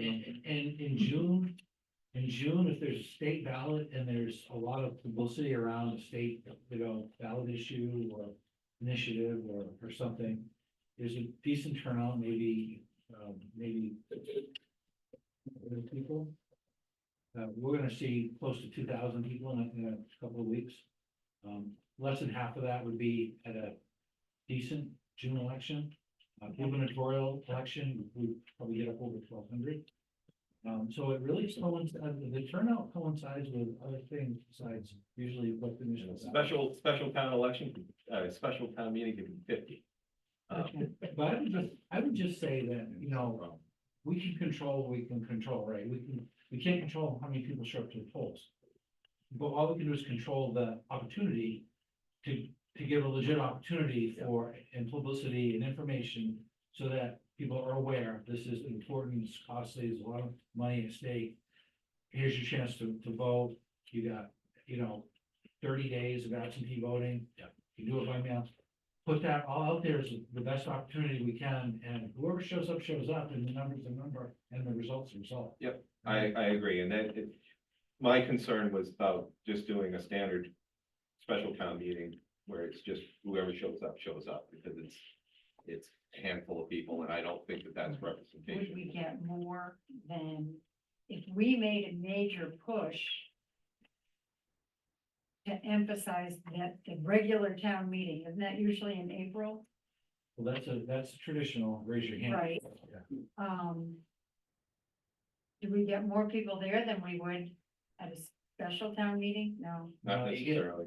Well, wow, are you talking about special traditional or special referendum? No, the traditional April, I'm just thinking, we've got three choices. We can have a special meeting, special referendum.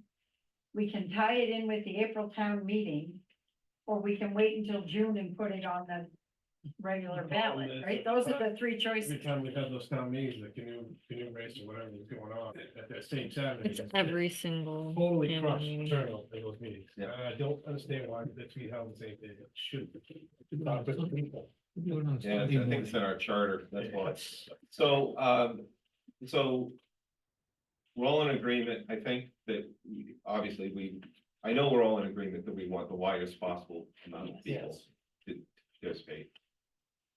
That would be having written ballots. It's a cost to the town, there is coordination, it takes longer lead time, but I think we'd be really asking for trouble if we didn't do that. You're talking about We could by mail and drop, can come in and do it ahead of time. So that's something we can tackle later, but I'm glad that we had this discussion now. Cheryl, I saw your hand up.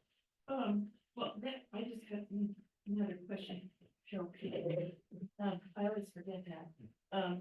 What would happen if you had your April meeting and you said, we're gonna vote at the meeting and we're also gonna extend it for a week in person at the town hall? Can you do that with your charter? No, but we can do the absentee, which is, it's just the same thing, but we can't have a town meeting and then have it after, the town meeting is. It's finished. All right, another thing was, if you had people in town that had new ideas or to add to it, like Jack was saying, why not just, flood your newspapers and stuff and just really hammer on the townspeople that these are the meetings, if they want to know what's going on, we don't have time or something, whatever the reason is, to have major town meetings.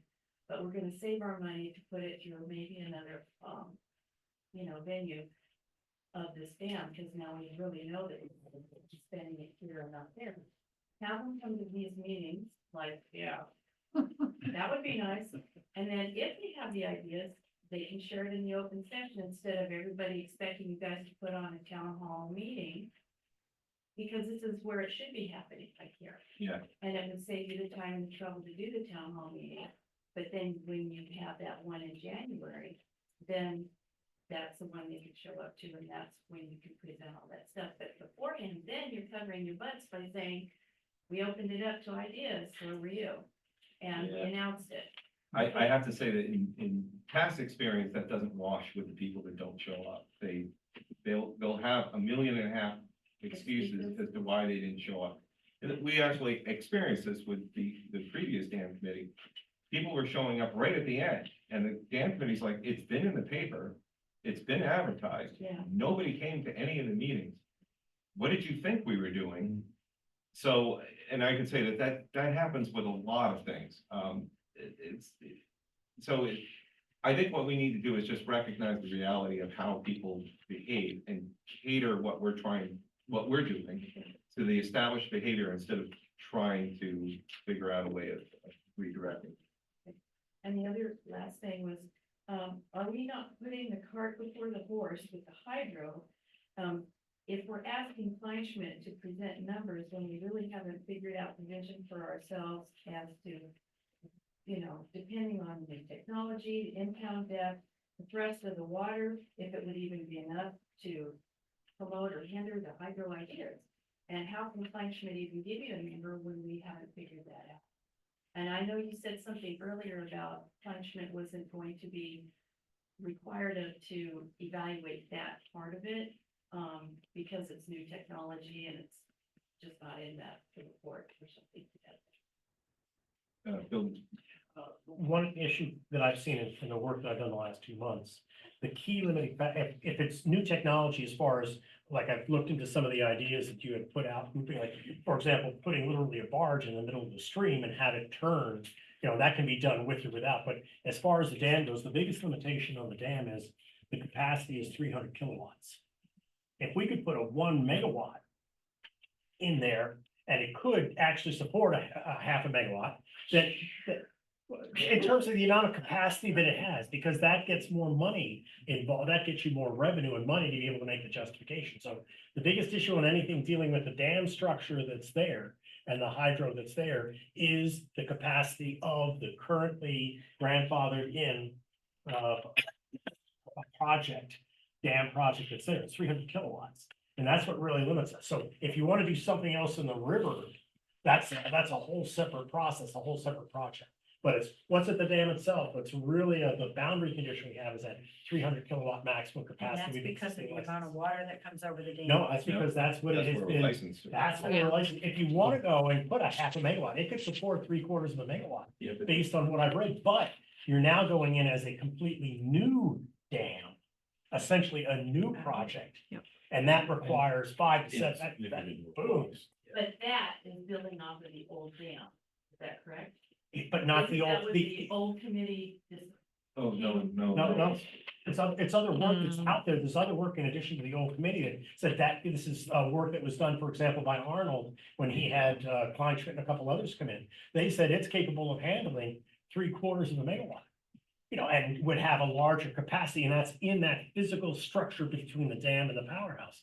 The problem is then you're dealing with a whole different regime within FERC to be able to license that, and that's mission impossible. So if you stick with a 300 kilowatt, that's the number, even with new technology and fish and being able to make sure fish don't get chewed up and this and that 300 kilowatts and how much you're gonna get in terms of net production out of it is what the real killer is. That's what Kleinschmidt's gonna help get us information. What's the output that is that 300 kilowatt? That is What the it able to do? That's the capacity, 300 kilowatts. So if you have 8,500 hours in a year, actually 8,640 times 300 kilowatts, the maximum production would be 8,640 hours in a year times 300 kilowatts is so many kilowatts. What's that answer, Bill? The answer, 250,000 kilowatt hours, 2,500,000 kilowatt hours. How do I know this? I've already gone through it, but you're not gonna get that production throughout the whole time. That's the problem. Right, You get half of that. But what Funnel. is that able to light or to? That, and then we have to get, and that's what Kleinschmidt is gonna give us, is what type of rate is a more realistic rate. They were putting in the previous report, $5 a megawatt on the wholesale market, or, 5 cents a kilowatt, 10 cents a kilowatt. No, And no, wait a minute.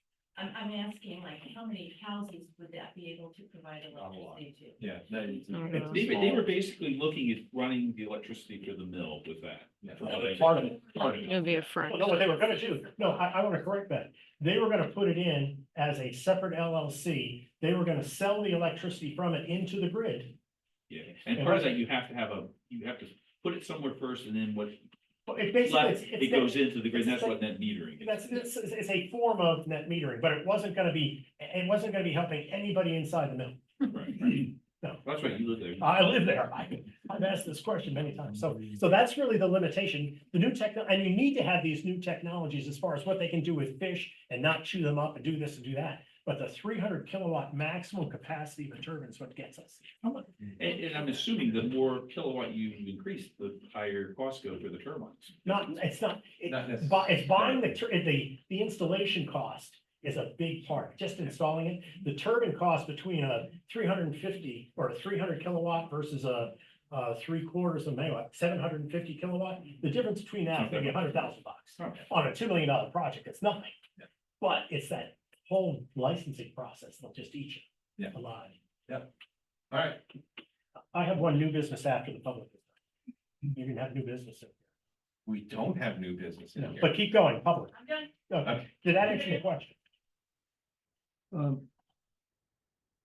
Oh, okay. Chad, You didn't hear my name, so I just wanna, thank you guys for inviting me, and, I came before the select board and asked that it be opened up for the public referendum. And I was very appreciative of that, but, and I agree with Steve, you're gonna get pushback no matter what happens. But, although I'm 100% behind representative government, I don't believe that anybody should be handheld, so whether you have 20 people show up, it's their option to show up, whether you have 20 or 2,000. And I think you guys are doing, just from what I've seen tonight, and from what I've seen out, put out on the website, so I think you guys are doing an amazing job in keeping this open and transparent. Thank you. And both as a state rep and as a taxpayer and a citizen, I'm very appreciative of that. And I think that the town in general, reason I'm pretty sure it's because of that, I think over there, has been doing a better job getting information out. I would make a suggestion, I know this is more for the selectmen, but since there are a few of them in here, maybe they could get it back to us. But we have this nice sign over there in front of the police department, that is basically just a big Oh, yeah, block. no, we do put stuff on there, and FA sometimes will do it. Yeah, as I say, all of these meetings should be on there, cycle through or something, especially or important votes that are coming up. Yeah. Because all I ever see is the clock, the thermometer. Yeah, and just, It's 32 below, yeah. I'll just also say that another reason why we do not want to do in-person meetings anytime in the winter is because if we have a snow event, then everybody says, well, 6 people that came in, and so it's just Yeah, easier. no, but I think you guys are doing a good job. Yeah, thank you. Okay, so for the next meeting, the web discussion. How we're displaying things. And Bill, I have 2 items, but keep going, keep going. Oh, sorry. No, you keep going, you've got the floor. I'll take it from you if you want. Please do. We'll complete more items on the Good. agenda. He yields his time. He yields his time. Okay, what I'd like to do, and this is, I'm gonna try and get in 2 or 3 sentences. Jack has talked about, okay, we have to have the surrender plan, we have to work through this surrender plan this, For the amendment. or the amendment. Let's make a scenario, quick scenario. We decide to surrender, the surrender plan has to be in. We get to the point where we're at the end of the surrender plan. Can Jack at some point spend with his vast knowledge, and I mean that in all sincerity, Jack, what happens then? Who now regulates the dam? It's no longer FERC. If we surrender the license, FERC gets it. Okay, so it's a very long, it's a drawn out process. So can we talk about that and the next meeting? Yes. I think that's really important. Yeah. We're just so focused on surrender plan. I know. What about 5 years or 3 years when the surrender plan is executed? FERC is no longer responsible. Jack's talked about this before. FERC's doing this. No, yes, they are. It's a different set of regulations. DEP jurisdiction. So that's the thing in our own minds, because I heard that before. I can't explain it. Jack, you did it so well in previous meetings. I'd like that as an agenda item. What happens after surrender plan? And also remember, Jack is stepping down in January 5th, so he will not be here as a resource after that. So thank you, Jack, but I just wanted to mention that we may or may not have a town manager depending on the search, so. Let's go for another agenda. Yeah. One more item. We'll milk his brain while we've got. While we got it, it's cheaper than trying to buy his services after. Yeah. I have, Jack Consulting Inc. yeah, I have an idea that I could talk about next meeting briefly. I won't go 30 minutes on how we can improve turnout. I have a conceptual idea and I'm working through Jack of getting an idea of how we. You should charge for that if it works. If it works, I may know some politicians who might be interested. All right. Do you have anything else to add? Back to the next meeting. How to communicate. So here's what I'm thinking we need for the agenda. Is a web discussion. Yep. Planning for our first public meeting. Yep. Including a tentative date, because we need to reserve the hall. The engineering firm update, whatever that means. Okay, depending on whether or not we've got the other thing back. We're interested in the ongoing regulatory framework. Basically, that was your point, right? You're so good. And well, you know, because I've hung around with lawyers for 50 years. I'm also good with bullshit too. And then the discussion about making sure that we get the highest turnout possible. Yeah. Right, improving turnout. That's right. We could fill up. How long do these meetings go? 2 hours. We were supposed to be 2 hours, so we're a little 15 over, so That was me. I take responsibility. you can only take responsibility for about 10. Okay. Thank you. I'll move to adjourn. Right, Was that a wait or? no, wait? wait, can I ask 2 questions? Yes. When we're talking about the powerhouse and its instability, and it probably will need to come down, especially if we don't, it has to come down anyway. It has to be rebuilt if we're gonna. It's either torn down or rebuilt. Right, okay. Whichever. If we get to a point where we have to tear it down before we're ready to make any big decisions on what's going in there, is that gonna be below the height of the dam? Or is it just what's above the dam? Is it just the house? Or is it the structure below it? There's those separate items that we've looked at, but the easiest answer is that we won't do anything with the house until we know whether we want it rebuild it or destroy it. Right, So. but that's if part Clark of- says, we need to get moving on the safety Oh, side. but we'll know before then. Okay, That was the timeline, is that we'll figure this out probably by the first of the year. We will, and then that will then inform the surrender plan or the retention of the exemption. And then that will be a component of it.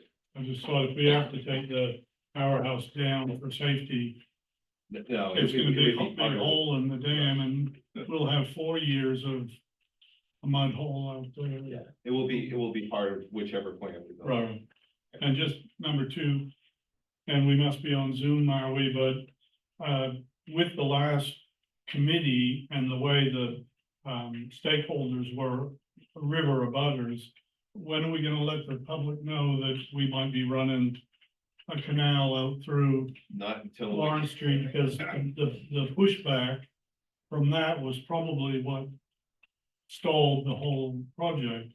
So when will we approach that we might be going out around Lawrence Street, because those landowners will You're be gonna want to get your spitball estimate first, First, yes, yeah, and I think that you're talking a couple months.